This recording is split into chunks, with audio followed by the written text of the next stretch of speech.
ఎవరు దేవుని వారసులు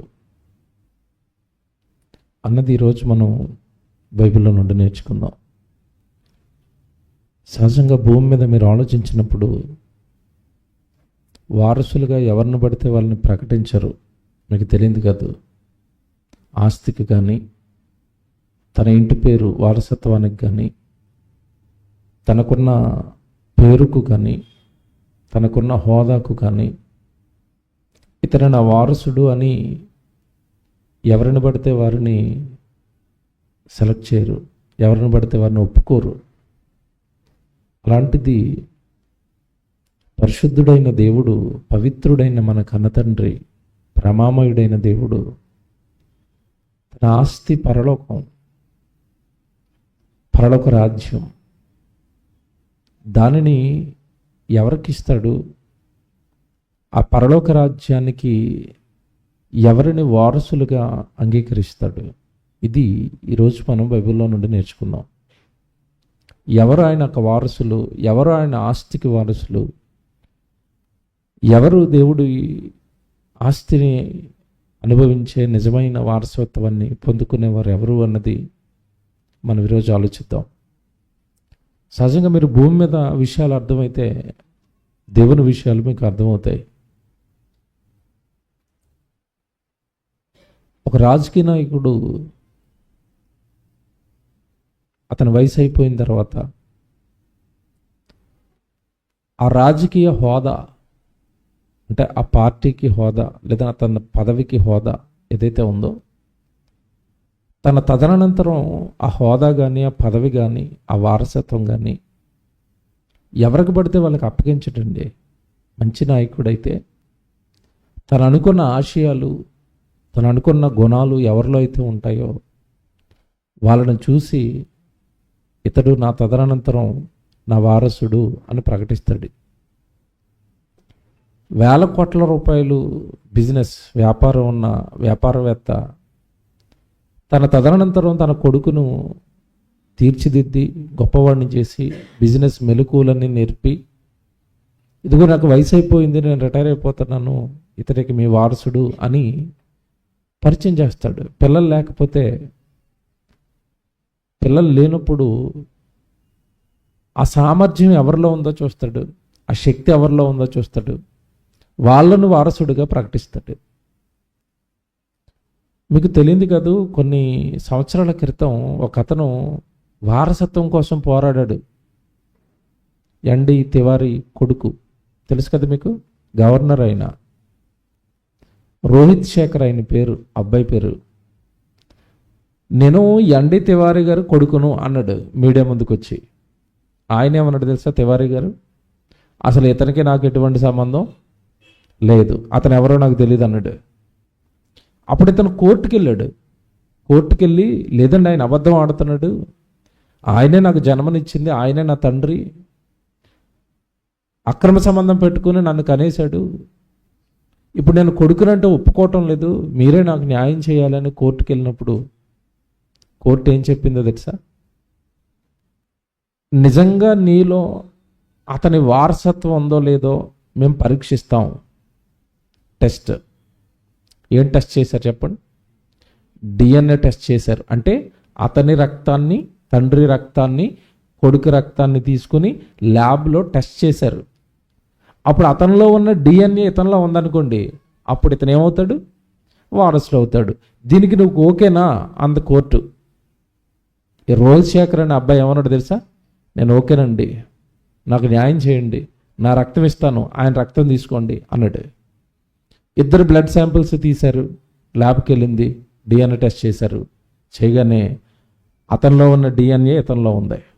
అప్పుడు కోర్టు ఏం చెప్పిందంటే 4 మొట్టుకే లేచింది ఇతనికి, ఎన్డి తివారీకి. ఎందుకు అబద్ధం ఆడుతున్నావు, అతనే నీ వారసుడు అనగానే కోర్టు చెప్పిన తర్వాత ఇంక తప్పేది లేక వెళ్ళి కౌగిలించుకున్నాడు. ఇది మనకు న్యూస్లో చూసాం. ఇప్పుడు ఈ రోహిత్ శేఖర్ లాగా ఇంకొక అతను వచ్చి నేను కూడా ఎన్డి తివారీ గారి కొడుకునే అన్నాడు అనుకోండి, ఒప్పేసుకుంటుందా కోర్టు? మళ్ళీ టెస్ట్ చేస్తారా? టెస్ట్ అంటే సరిపోవాలి, అతనిలో ఉన్నవన్నీ ఇతనిలో ఉండాలి, అతని డిఎన్ఏ అంతా ఇతనిలో ఉండాలి. Very good. అప్పుడే అతనికి ఏమవుతాడు? వారసుడు అవుతాడు. ఇప్పుడు మనం బైబిల్ చూద్దాం. నిజంగా దేవునికి వారసులు ఎవరు అంటే దేవుడిలో ఉన్న డిఎన్ఏ మనలో ఉండాలి. బాగా వినాలి. దేవుడిలో ఉన్న డిఎన్ఏ నీలో ఉండాలి. అదేంటండి, ఆయనకి శరీరం లేదు కదంటే ఆయన ఆత్మలో ఉన్న డిఎన్ఏ అంతా నీ ఆత్మలో ఉండాలి. ఆయనలో ఉన్న స్వభావాలన్నీ నీలో ఉండాలి. ఆయనలో ఉన్న లక్షణాలన్నీ నీలో ఉండాలి. ఆయనలో ఉన్న గుణాలన్నీ నీలో ఉండాలి. అప్పుడు అతడు మాత్రమే నా రాజ్యానికి నిజమైన వారసుడు అని చెప్పేశాడు దేవుడు. అంతే. ఎవరిని పడితే వాళ్ళని నా పరలోక రాజ్యానికి హక్కుదారులుగా, నా పరలోక రాజ్యానికి వారసులుగా నేను అంగీకరించను. ముఖ్యంగా నమ్మిన వాళ్ళందరూ వారసులు అనుకుంటే అదొక భ్రమ. బైబిల్ ప్రకారం చూపిస్తాను. ఇప్పుడు బైబిల్లో దేవుడు చాలా స్పష్టంగా ఏం చెప్తున్నాడు అంటే, మీరు నాకు వారసులుగా అవ్వాలి అంటే మీరు చిన్నపిల్లలుగా లోకపు దాస్యత్వంలో ఉండిపోయారు, అక్కడ నుంచి మొదట బయటికి రావాలి అంటున్నాడు. గలతీయులకు రాసిన పత్రిక చూద్దాం. బైబిల్ గలతీయులకు రాసిన పత్రిక 4వ అధ్యాయం మొదటి నుంచి చూద్దాం. మొదటి నుంచి 7 వచనాలు చూద్దాం. గలతీయులకు రాసిన పత్రిక 4వ అధ్యాయం మొదటి నుంచి చూద్దాం. మరియు నేను చెప్పినదేమనగా, వారసుడు అన్నిటికీ కర్తయ్యి ఉన్నను బాలుడై ఉన్నంత కాలము అతనికిని దాసునికిని ఏ భేదమును లేదు. వారసుడు అన్నిటికీ కర్తే అంటే ఈ భూమి మీద పుట్టిన మనుషులందరూ కూడా పరలోకంలో ఉన్న దేవునికి వారసులే, ఆయన కన్న పిల్లలే. కానీ భూమి మీదకి వచ్చిన తర్వాత దాసులుగా మారిపోయి ఈ లోకానికి వారసత్వాన్ని పోగొట్టుకున్నారు. అది చెప్తున్నాడు ఇక్కడ. జాగ్రత్తగా వినాలి, ఇది అర్థం చేసుకోవాలి. మళ్ళా చదువుతాను ప్రారంభం. మరియు నేను మీతో చెప్పినదేమనగా, వారసుడు అన్నిటికీ కర్తయ్యి ఉన్నను అతడు బాలుడై ఉన్నంత కాలము అతనికిని దాసునికిని ఏ భేదమును లేదు. అంటే భూమి మీదకి వచ్చిన మనిషి ఈ లోకానికి దాసుడై బాలుడుగా మారిపోయాడట. తర్వాత వచనంలో అది క్లియర్గా ఎక్స్ప్లెయిన్ చేస్తాడు. బాలుడై ఉన్నంత కాలము అతనికిని దాసునికిని ఏ భేదమును లేదు. తండ్రి చేత నియమింపబడిన దినము వచ్చే వరకు అతడు సంరక్షకుల యొక్కయు గృహ నిర్వాహకుల యొక్కయు అధీనములో ఉండును. అటువలే అంటే ఎగ్జాంపుల్ చెప్పాడు అనమాట పైది. ఇప్పుడు ఒక పెద్ద 1,000 కోట్ల రూపాయల ఆస్తి ఉందండి. ఆస్తికి కొడుకు వారసుడే, కానీ కొడుకు ఇంకా మేజర్ అవ్వలేదు, 18 సంవత్సరాలు రాలేదు. మైనర్గా ఉన్నప్పుడు ఆస్తి మీద హక్కులు ఉంటాయి అతనికి. చెక్ పవర్ ఉంటుందా?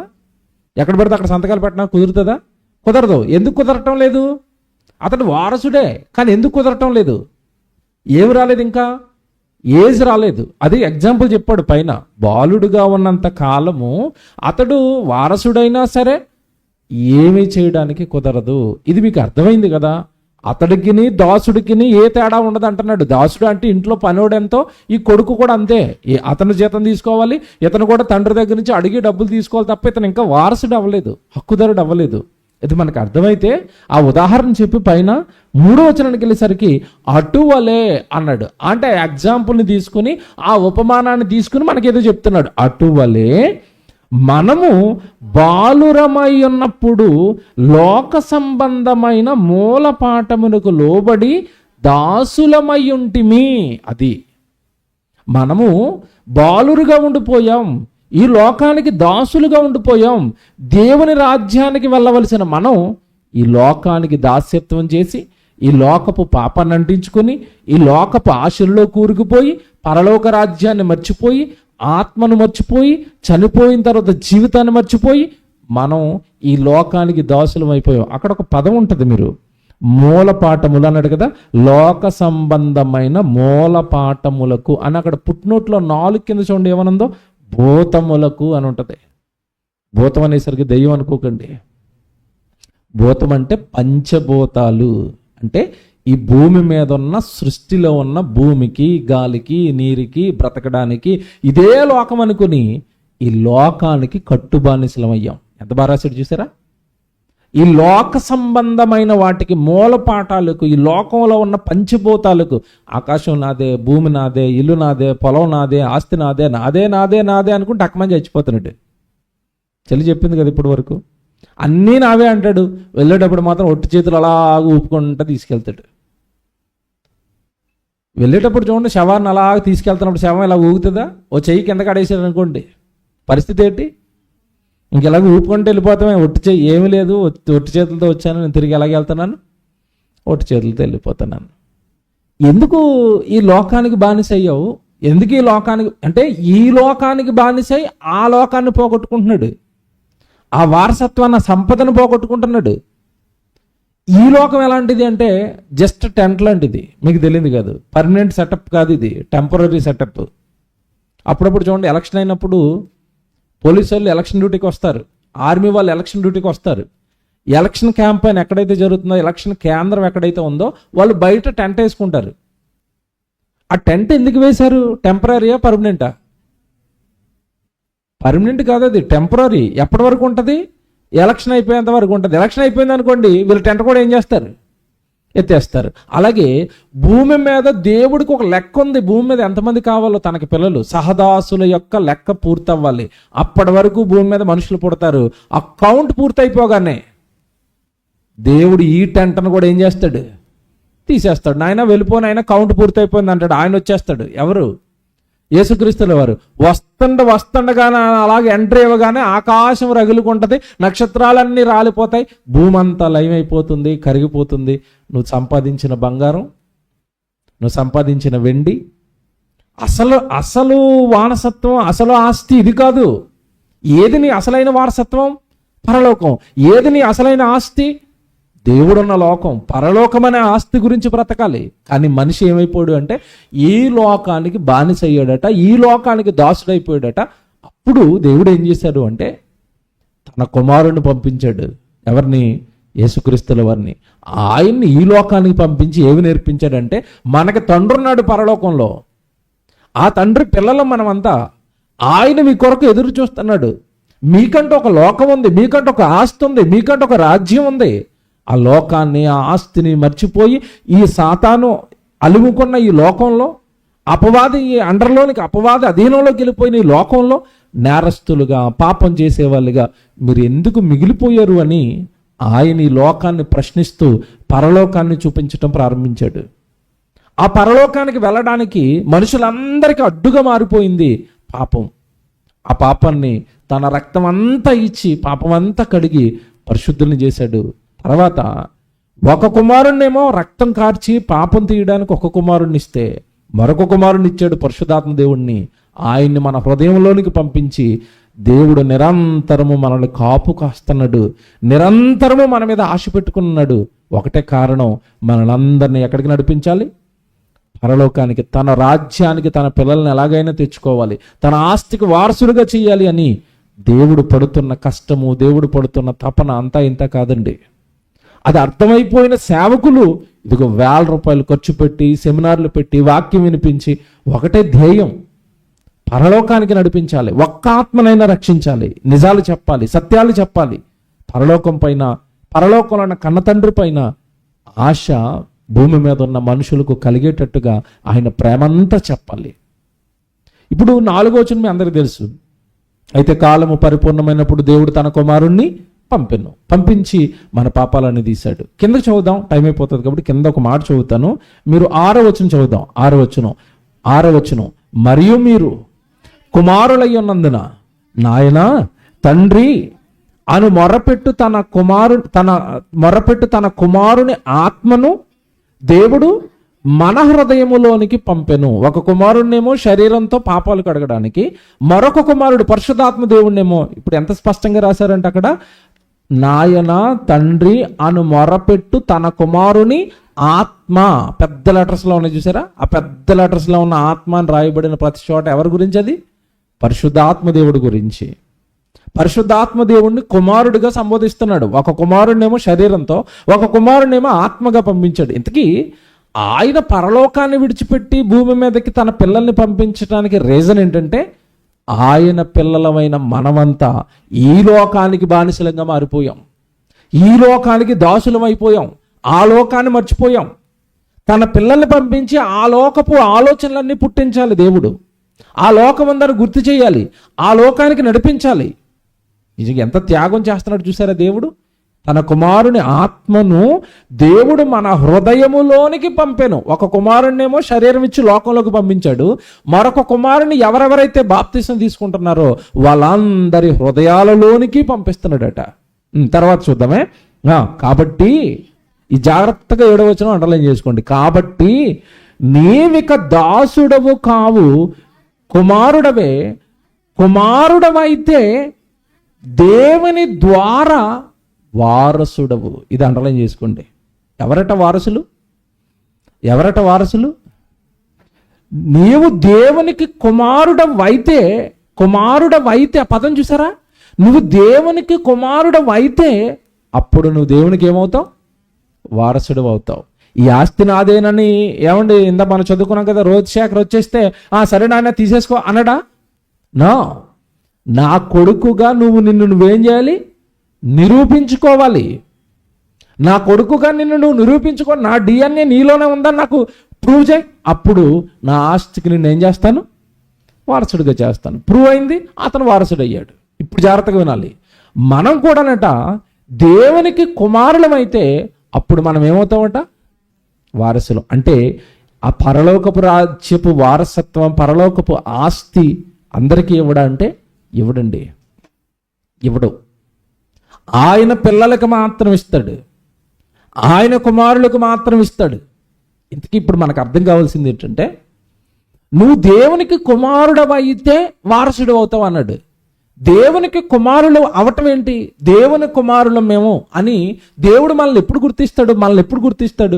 ఇతను నా కొడుకు, ఇతను నా కూతురు అని దేవుడు మనల్ని ఎప్పుడు గుర్తిస్తాడు? నా పిల్లలు అని దేవుడు మనల్ని ఎప్పుడు గుర్తిస్తాడు? మనకు అర్థం కావాలి. బైబిల్లో రాశాడు అన్ని. నేను అన్ని వచనాలు చూపిస్తాను ఇప్పుడు. ఎవరిని దేవుని పిల్లలుగా దేవుడు అంగీకరిస్తాడు? నా కుమారుడు, నా కొడుకు, నా కూతురు అని ఎవరిని అంటాడు? భూమి మీద అయితే టెస్టులు ఉన్నాయి.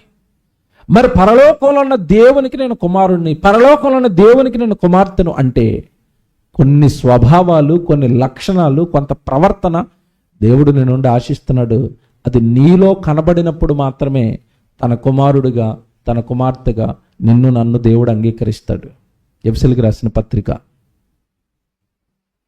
5వ అధ్యాయం 1వ వచనం జాగ్రత్తగా చూసుకోండి. ఎఫెసీయులకు రాసిన పత్రిక 5వ అధ్యాయం 1వ వచనం చూద్దాం.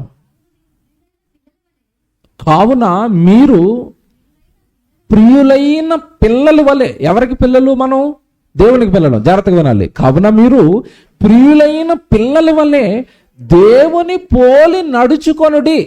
చూసారా మనం ఎలా నడుచుకోవాలట? దేవుణ్ణి పోలి నడుచుకోవాలి. అంటే దేవుని పోలికలు నీలో కనపడాలి. నీ నడకలో, నీ ప్రవర్తనలో దేవుని పోలికలు కనపడాలి. ఇది చిన్న మాట కాదండి, అది బాగా ఆలోచించాలి మీరు. ఇదిగో మీరు నమ్ముకుంటే సరిపోదు, బైబిల్ పట్టుకుంటే సరిపోదు, నేను గుడికి వెళుతున్నాను అంటే సరిపోదు, నేను బాప్తిస్మం తీసేసుకున్నాను అంటే సరిపోదు. మీ నడక, మీ ప్రవర్తన అచ్చుగుద్దినట్టుగా ఎవరిలా ఉండాలట? ఎలా ఉండాలి? దేవునిని పోలి, దేవునిని పోలి, దేవుణ్ణి పోలి. తండ్రి పోలికలు పిల్లల్లోకి వస్తేనండి, నిజంగా తండ్రిని అభిమానించే వాళ్ళందరూ కూడా పిల్లల్ని చూసి మురిసిపోతారండి, పొంగిపోతారండి. అవును కదా? ఒకప్పుడు వైఎస్ జగన్ గారు, వైఎస్ రాజశేఖర రెడ్డి గారు చనిపోయారు. చనిపోయిన తర్వాత ఆయన వలన మంచి జరిగిన కుటుంబాలన్నీ కూడా ఆయన చనిపోయారని బాధపడ్డారు. బాధపడిన తర్వాత మీరు చూడండి, కొద్ది రోజులకి ఆయన కొడుకు వచ్చాడు. ఆయన కొడుకు సమాజంలోకి వచ్చి, మీరు గమనించారో లేదో, ఆయన వైఎస్ గారు బ్రతుకున్నప్పుడు ఎలాగైతే సభల్లో మాట్లాడేవాడో, ఎలాగైతే ఎలా చేయి చూపించేవాడో, ఈయన మీటింగుల్లోకి వచ్చి సేమ్ అలాగే చేయి చూపించాడు. ఇలాగా 108 అంబులెన్స్ గురించి ఆయన ఎలా మాట్లాడాడు, ఈయన అలాగే మాట్లాడాడు. మీకు గుర్తుందా? వెంటనే అందరిలోకి ఎవరు జ్ఞాపకం వచ్చేసారు? ఆయన చచ్చిపోయినా సరే ఎవరిని చూసారు? ఈయనలో తండ్రి ఉన్నాడండి, ఇంకా చచ్చిపోలేదండి, ఇగో కొడుకులో ఉన్నాడండి. చూసారా? తక్కువని గుర్తొచ్చాడు. ఎందుకంటే ఆయన పోలికలు ఈయనలో కనపడ్డాయి. ఆయన వాయిస్ ఆయనలాగా ఇమిటేట్ చేయటం వలన ఆయన కొడుకున్నాడండి, ఆయన వారసుడు ఉన్నాడండి, ఆయన జ్ఞాపకం చేసుకున్నారు అందరూ. ఇప్పుడు మీరు జాగ్రత్తగా వినాలి. ఒక క్రైస్తవుడిగా మనల్ని అందరినీ ప్రభు రక్షించుకున్నది ఎందుకో తెలుసండి. మనల్ని ఎందుకు రక్షించుకున్నాడు తెలుసా? బాగా వినండి. ఇది పరలోకంలో ఉన్న దేవుడు కనపడ్డు, అదృశ్యుడైన దేవుడిని దృశ్యరూపకంగా ఈ ప్రపంచానికి చూపించవలసింది ఎవరు చెప్పండి? ఎవరు? తనను నమ్మిన తన పిల్లలు, తనను నమ్మిన తన పిల్లలే. ఫిలిప్పు యేసుప్రభుని అడిగాడు, నాయన నాకు దేవుణ్ణి చూపించు అన్నప్పుడు యేసుప్రభు ఏమన్నాడు? నన్ను చూస్తే నువ్వు తండ్రిని చూసినట్టే. నన్ను చూడు అంటే నన్ను చూస్తే తండ్రిని చూసినట్టే అంటే అర్థం ఏంటంటే ఇద్దరు ఒకటని కాదు. మళ్ళీ అక్కడ నన్ను చూస్తే అంటే ఆయన చూస్తున్న శరీరాన్ని. దేవుడు ఎలా ఉంటాడు? ఆత్మగా ఉన్నాడు. మరి శరీరాన్ని చూస్తే దేవుడిని చూసినట్టు అంటే కాదు. నన్ను చూడు అంటే అర్థం ఏంటంటే సేమ్ తండ్రి లక్షణాలన్నీ కూడా ఇదిగో ఇప్పుడు నేను ఎలా మాట్లాడుతున్నానో ఆయన అలాగే మాట్లాడతాడు. నేను ఎలా ప్రేమిస్తున్నానో అలాగే ప్రేమిస్తాడు. నేను ఎలా క్షమిస్తున్నానో అలాగే క్షమిస్తాడు. నేను ఈరోజు ఆయన కోసం, మనుషులను రక్షించడం కోసం నేను ఎలాగైతే నిరంతరము తపన పడుతున్నానో పరలోకంలో ఉన్న తండ్రి కూడా మీకోసం అలాగే తపన పడతాడు. నన్ను చూస్తే మీరు తండ్రిని చూసినట్టు. అంటే యేసుక్రీస్తుల వారు తన జీవితంతో ప్రపంచానికి ఎవరిని చూపించారు? తండ్రిని చూపించాడు. జీవితంతో చూపించాడు, తన మాటలతో చూపించాడు, తన ప్రేమతో చూపించాడు, తన క్షమాగుణంతో చూపించాడు. మరి ఈరోజు మనం దేవుడు పరంగా చెప్పుకుంటున్నాం, నేను క్రైస్తవుని అంటున్నాం, నేను యేసుక్రీస్తుల వారిని ధరించుకున్నాను అంటున్నాం, పరలోకంలో ఉన్న తండ్రి దేవుడు నాకు తెలుసు అంటున్నాం. తెలుసు అన్నప్పుడు మన జీవితంతో కూడా మనం ఎవరిని చూపించాలి? దేవుడిని చూపిస్తే అప్పుడు దేవుని పోలికలు మనలోనికి వచ్చినట్టు అప్పుడు మన పరలోక రాజ్యానికి ఎలా మారుతామంటే వారసులుగా మారుతాం. తండ్రి పోలికలు నీలోకి వచ్చేయాలి. అదే అక్కడ చెప్తున్నాడు ఎఫెసీ పత్రిక 5వ అధ్యాయం 1వ వచనం. మళ్ళా చదువుతారా? కావున మీరు ప్రియులైన దేవునికి ఇష్టమైన పిల్లల వలె దేవునిని పోలి మీరేం చేయాలి? నడుచుకోనండి. దేవునిని పోలి నడుచుకోనండి. దేవునిని పోలి నడుచుకోండి. దేవుడు ఎలా నడిచాడో అలా నడుచుకోండి. దేవుడిలా ఉండండి, దేవుడిలా ఆలోచించండి. ఇప్పుడు నిజంగా మాట చెప్తాను మీకు, క్రైస్తవుడండి ప్రతి విషయాన్ని దేవుడిలా ఆలోచిస్తాయి. అంటే ఒక వివాదం వచ్చినప్పుడు ఇక్కడ దేవుడు ఉంటే ఎలా ఆలోచిస్తాడు? ఎదుటి వ్యక్తి మనకి ఏదైనా అన్యాయం చేసినప్పుడు నా స్థానంలో దేవుడు ఉంటే ఈ అన్యాయాన్ని ఎలా తీసుకుంటాడు? ఒక వ్యక్తి మనల్ని ఏదో దూషించినప్పుడో, ఒక వ్యక్తి మనల్ని ఏదో నిందేసినప్పుడో, ఒకవేళ దేవుడి స్థానంలో దేవుడు ఉంటే దీన్ని ఎలా డీల్ చేస్తాడు? అంటే ప్రతి విషయాన్ని దేవుడు తండ్రిలాగా యేసుక్రీస్తుల వారిలాగా నువ్వు ఆలోచిస్తే ఆ పోలికలు నీలోకి వచ్చినట్టు, ఆ స్వభావం నీలోకి వచ్చినట్టు, ఆ ఛాయలు నీ మీద పడ్డట్టు. దేవుని ఛాయలు పడాలి మన మీద. దేవుని యొక్క స్వభావం మన మాటల్లో కానీ, మన ప్రవర్తనలో కానీ, మన క్రియల్లో కానీ కనబడుతున్నప్పుడు దేవుని పిల్లలండి, దేవుని నమ్ముకున్నారండి, దేవుడి కొరకు చక్కగా బ్రతుకుతారండి వీళ్ళు అని మన బ్రతుకు ఒక సువార్తై మన జీవితంతో దేవుడు ప్రజలకి కనపడి అనేక మంది మన ద్వారా ప్రభువులోనికి వచ్చే అవకాశం ఉంటుంది. మన ద్వారా ప్రభువుని విశ్వసించే అవకాశం ఉంటుంది.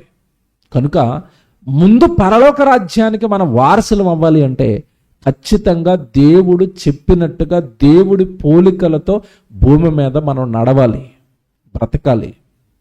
దీనికి మనం అందరము ఒప్పుకునే యేసుక్రీస్తుల వారి దగ్గరకు వచ్చాం. హెబ్రీయులకు రాసిన పత్రిక గుర్తు చేస్తున్నాడు దేవుడు మనకి. ఏమని గుర్తు చేస్తున్నాడు తెలుసా? మీరు నా పిల్లలుగా బ్రతుకుతానని నాకు ప్రమాణం చేసి ఒప్పుకొని మీరు నా దగ్గరకు వచ్చారు. హెబ్రీయులకు రాసిన పత్రిక 3వ అధ్యాయం 1వ వచనం చూడండి. అక్కడ 1వ వచనంలో హెబ్రీయులకు రాసిన పత్రిక 3వ అధ్యాయం 1వ వచనం అండి. ఇందువలన పరలోక సంబంధమైన పిలుపులో పాలు పొందిన పరిశుద్ధ సహోదరులారా,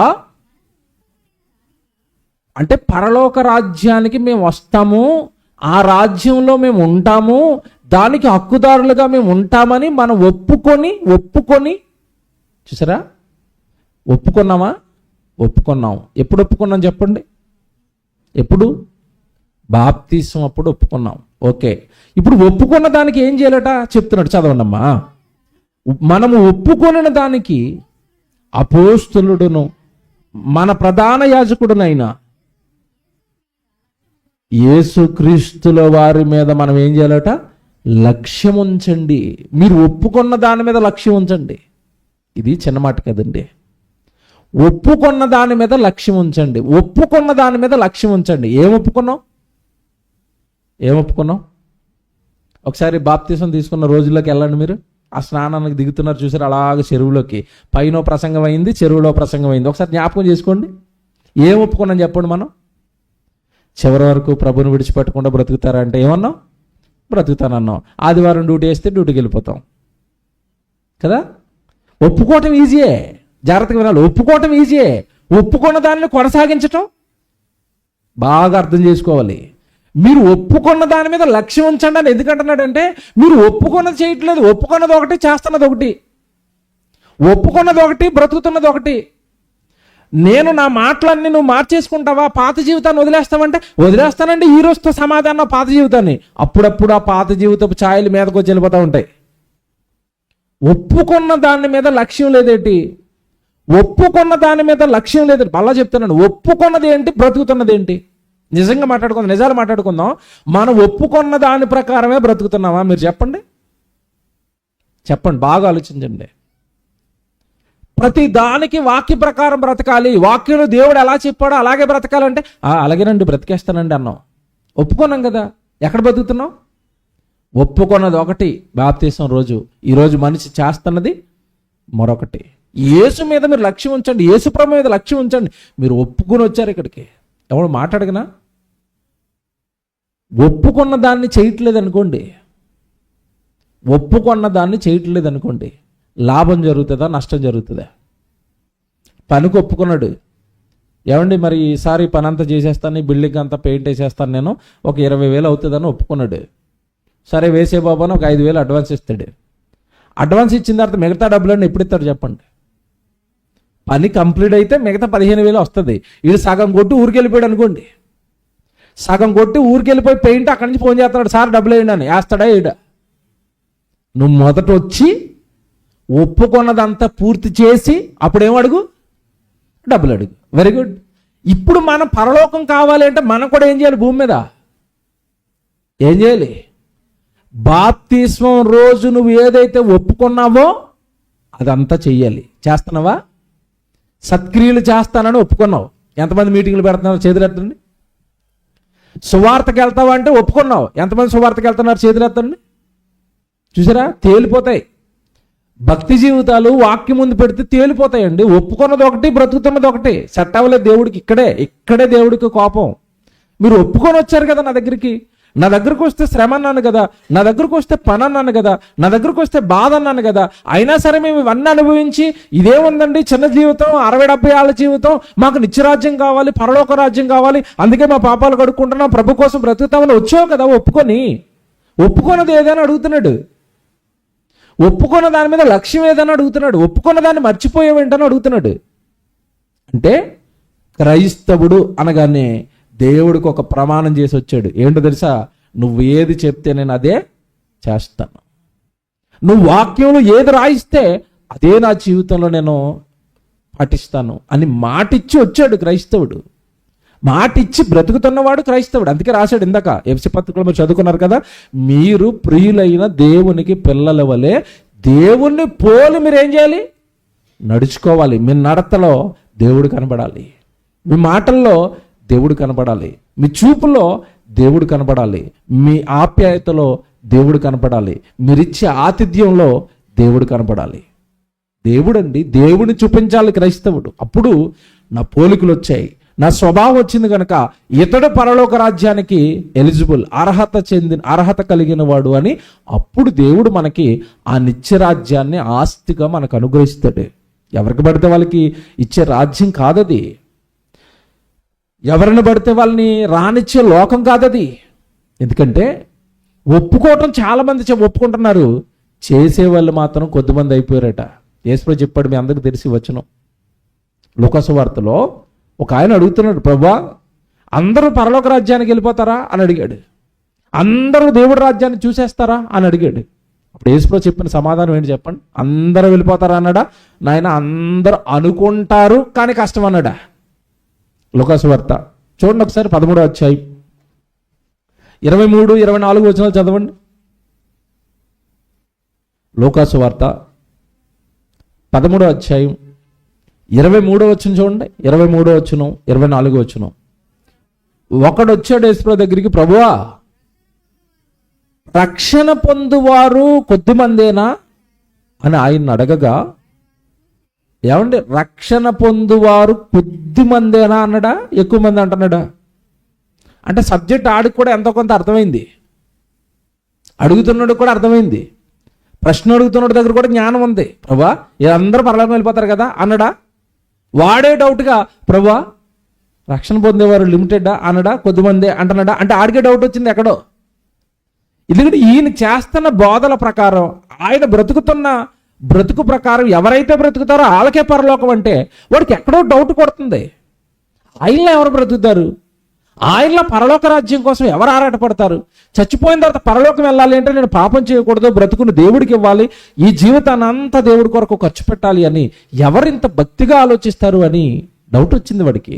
అడుగుతున్నప్పుడే అంటున్నాడు, ప్రభువా రక్షణ పొందువారు కొద్దిమందేనా అని ఆయన అడగగా, ఆయన అలాగంట వేటిన ఆయన కొద్దిమంది కోసమా నేను ప్రాణం పెట్టింది, కొద్దిమంది కోసమా నేను వచ్చింది, లేదు లేదు మొత్తాన్ని తీసుకెళ్ళిపోతాను అనడా?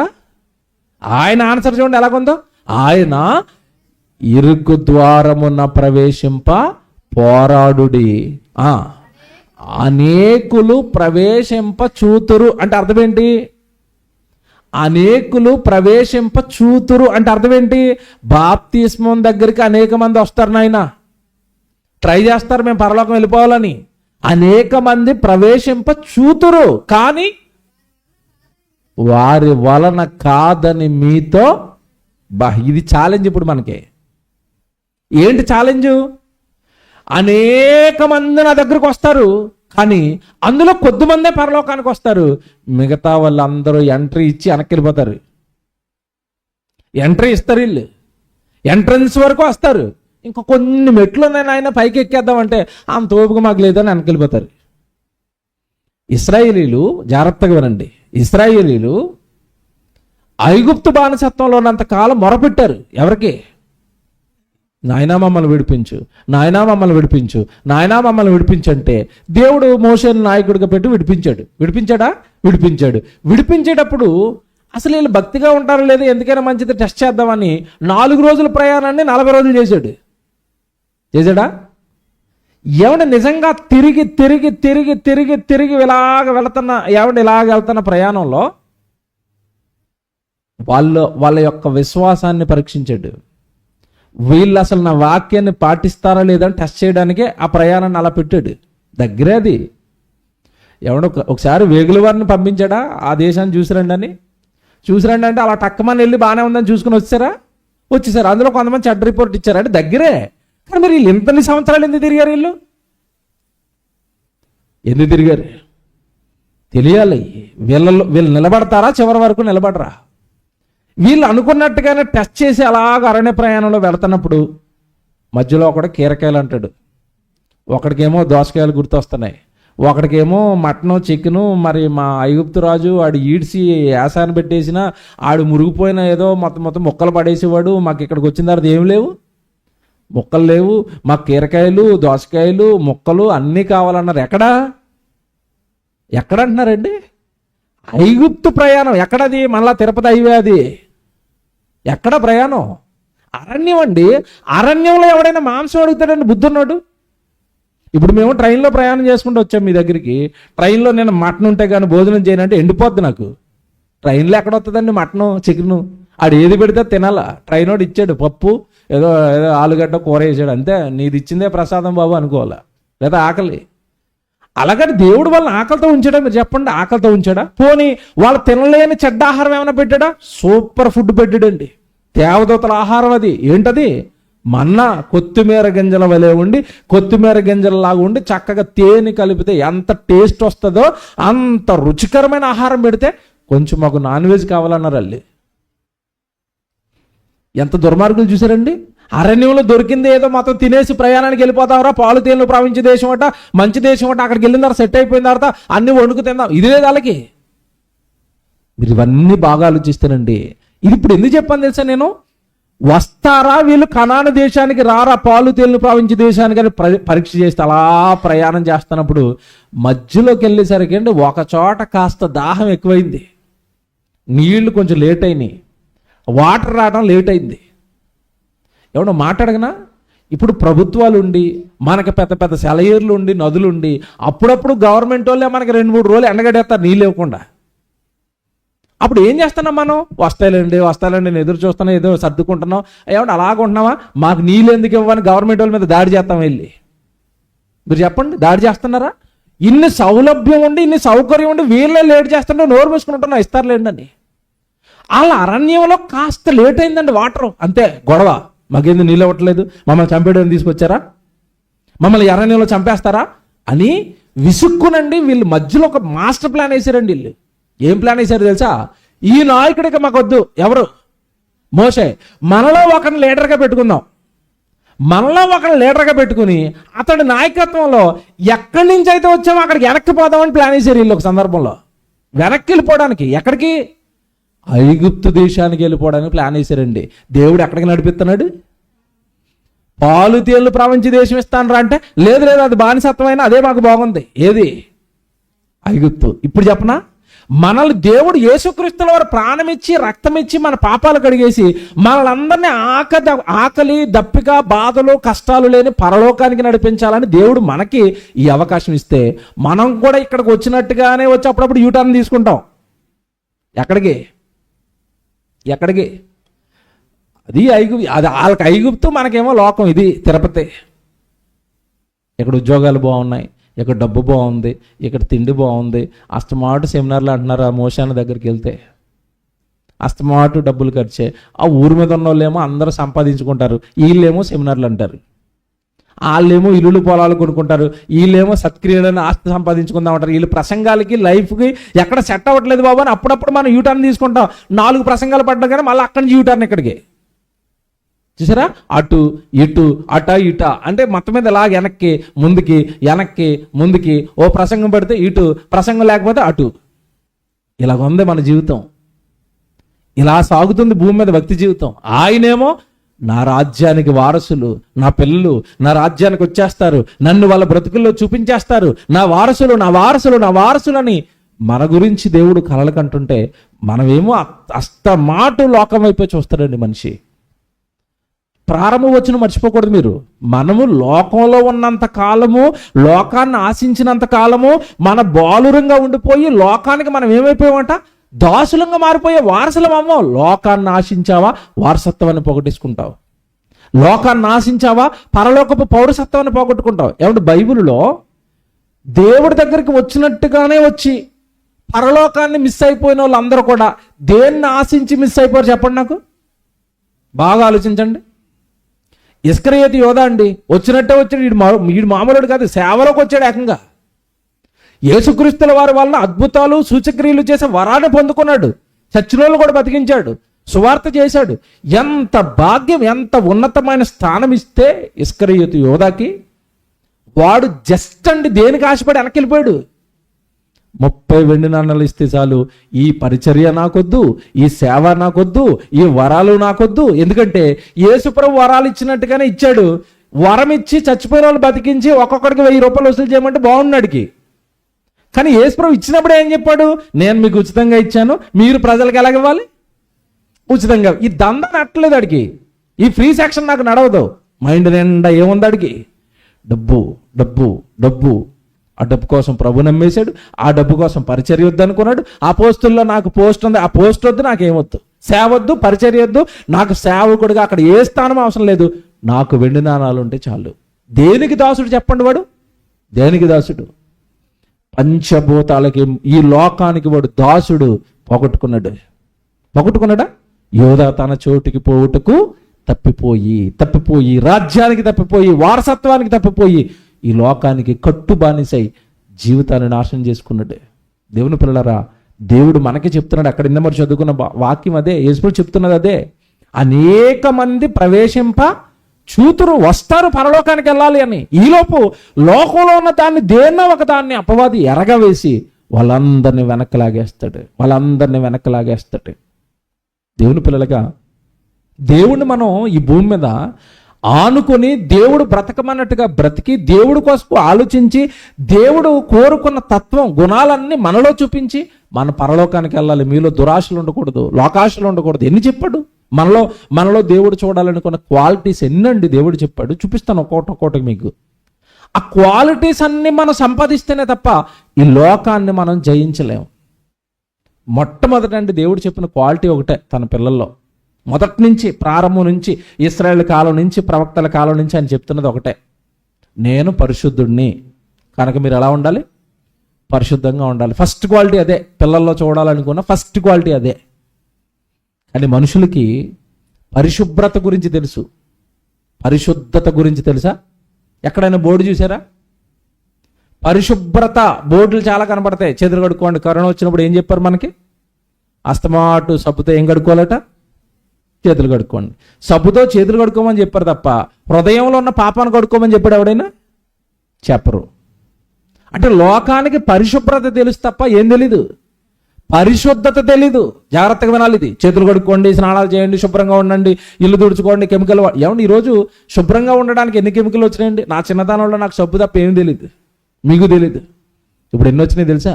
బాడీని శుభ్రంగా ఉంచుకోవడానికి ఎన్ని వచ్చినాయి చెప్పండి. పళ్ళకి పేస్ట్ ఒకటి వచ్చింది. చిన్నతనంలో పేస్ట్ ఉందని వాళ్ళు చేయొద్దండి ఎవరైనా ఉంటే. వాళ్ళు మొహం కడుక్కోవాలంటే పోయి బొగ్గుతోనూ వేపపుల్లతోనూ, లేదంటే అప్పట్లో పొయ్యిలు ఉండేవి, పొయ్యిలోంచి బూడిద తెచ్చేవారు, ఆ బూడిదేసి రుద్దేవారు, అంతే. అదే పేస్ట్ వాళ్ళకి. ఇప్పుడు పేస్ట్లో పోటీ. కోల్గేట్ వాడతావా, పెప్సోడెంట్ వాడతావా? ఈ మధ్యకాలం ఇంకా అసలు టాప్ బ్రాండ్ వచ్చింది ఒకటి, బాగా రేట్ ఎక్కువ, వైట్ కలర్లో ఉంటుందండి, సెన్సిడెన్. అదొక కంపెనీ. పళ్ళు తోకోవడానికి ఎన్ని కంపెనీలు ఇప్పుడు. నెత్తి మీద జుట్టు ఉంటుందో లేదో తెలియదు, ఊడిపోతుంది. దానికి ఎన్ని రకాల షాంపూలు వచ్చినాయండి. ఒక షాంపూ ఇంకో షాంపూ మీద మీకు విషయం తెలుసా? ఈ హెడ్ అండ్ షోల్డర్ తర్వాత ఇంకో కంపెనీ ఏదో ఉంటుందండి. వీళ్ళిద్దరూ ఒకటి మీద ఒకటి కొట్టేసుకొని కేసులో వేసుకున్నారు. నా షాంపూ గొప్పదంటే నా షాంపూ గొప్పదని. ఈ విషయం ఏంటంటే వీళ్ళిద్దరిలో ఏ షాంపూ అయినా పోయింది జుట్టు. ఈ షాంపూలు వచ్చిన తర్వాత మనకు బోడిగుండలు అయిపోవడం మొదలైంది. మన జుట్టు అంతా పోవడానికి కారణం ఏంటి చెప్పండి? ఒకప్పుడు అమ్మ కుంకుడుకాయలతో రసం వేసేది, ఎవరికైనా బోడిగుండలు ఉండేవండి, ప్రశాంతంగా ఉండేవి.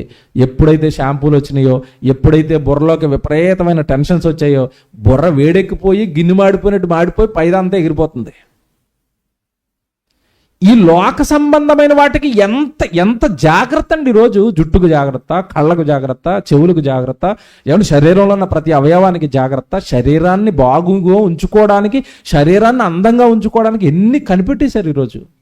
మరి ఆత్మ గురించి ఎవరు ఆలోచిస్తున్నారు? పరిశుద్ధత గురించి ఎవరు ఆలోచిస్తున్నారు? పాపాలు కడుక్కోవాలని ఎవరు ఆలోచిస్తున్నారు? నా మాటలు బాగోలేదని ఎవరు ఆలోచిస్తున్నారు? నా చూపు బాగోట్లేదని ఎవరు ఆలోచిస్తున్నారు? నా చేష్టలు బాగోట్లేదు, పాపపు చేష్టలని. ఎవరండి వీటిని అన్నిటిని బాగు చేసుకోవడానికి పరిశుద్ధత గురించి ఎవరు ఆలోచిస్తున్నారంటే ఎవరు ఆలోచించరండి. దేవుడు అండి నిజంగా ఎంత బాగా రాశారంటే సింపుల్గా ఒక లైన్లో చెప్పేశారండి. పరిశుద్ధత అంటే ఏంటి అంటే, బాబు నేను పరిశుద్ధుడిని, మీరు కూడా ఎలా ఉండాలి? పరిశుద్ధంగా ఉండాలి. ఏంటి తండ్రి పరిశుద్ధత అంటే? సింగిల్ లైన్లో ఆన్సర్ ఏం చెప్పాడంటే, నువ్వు నా దగ్గరికి రాకమునుపు ఏ చేష్టలు అయితే చేసావో అవి మానేరా చాలు అన్నాడు, అంతే. బైబిల్ చూస్తారా ఎంత బాగుంటుందో? పేతురు గారు రాసిన మొదటి పత్రిక తీయండి.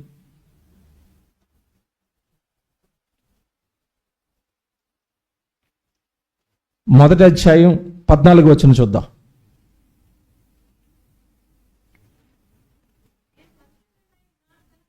పేతురు గారు రాసిన మొదటి పత్రిక మొదటి అధ్యాయం 14 వచనం. నేను పరిశుద్ధుడనై ఉన్నాను గనుక మీరును పరిశుద్ధులయుండుడని వ్రాయబడి ఉన్నది.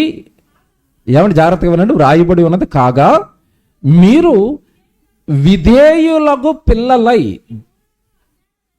మీరు కూడా విధేయులకు పిల్లలై, అంటే దేవుడి వాక్యానికి విధేయులుగా, దేవుడికి విధేయులకు పిల్లలై, మీ పూర్వపు అజ్ఞాన దశలో మీకు ఉండిన ఆశలను అనుసరించి ప్రవర్తింపక, అంతే. నా దగ్గరకు వచ్చిన తర్వాత పాత ఏమి నా దగ్గర కనపడకూడదు అన్నాడు, అంతే. మీ పూర్వపు అజ్ఞాన దశలో లోకంలో ఉన్నప్పుడు దేవుని ప్రభువుని మనం ఎరగనప్పుడు ఇదే లోకం అనుకున్నాం. అందరితో పాటు చదువుకోవాలనుకున్నాం, ఉద్యోగాలు సంపాదించాలనుకున్నాం, డబ్బులు సంపాదించాలనుకున్నాం, కార్లు సంపాదించాలనుకున్నాం. లోకంలో ఒకటి కారులో తిరుగుతుంటే అబ్బా వీడి జీవితం బాగుందరా, ఇదే జీవితం, ఇలాగే నేను ఉండాలని ఆ జీవితాన్ని చూసి మన జీవితాలు నాశనం చేసుకున్నాం లోకంలో ఉన్నప్పుడు. ఎందుకంటే వాళ్ళకి 60-70 ఏళ్ళ జీవితమే జీవితం. దీని గురించే లోకం ఆలోచిస్తుంది, దీనికోసమే కష్టపడుతుంది, దీనికోసమే ఆలోచనలు ఉంటాయి లోకానికి. ఆ పూర్వపు అజ్ఞాన దశలో మనం ఉన్నప్పుడు లోక ఆశలను, శరీర ఆశలను అనుసరించి ప్రవర్తించేశాం. దానికోసం మోసాలు చేశాం, దానికోసం అబద్ధాలు ఆడాం, దానికోసం నేరాలు చేశాం, దానికోసం ఎన్నోసార్లు ఎన్నో రకాల పాపాలు చేసేసాం లోకంలో బ్రతకడానికి, లోకంలో నిలబడడానికి. చేయట్లేదండి ఈరోజు లోకంలో మనుషులు మోసాలు చేయట్లేదా? ఎంతటి మోసాలు, ఎంతటి ఘోరాలు. నిన్నగాక మొన్న నుంచి వార్త చూస్తున్నారు ఒకటి, ఎంత కలిసి వేసిందంటే నన్ను నిజంగా చాలా బాధ పెట్టిందండి అమ్మ ఆ వార్త. మీకు దగ్గరే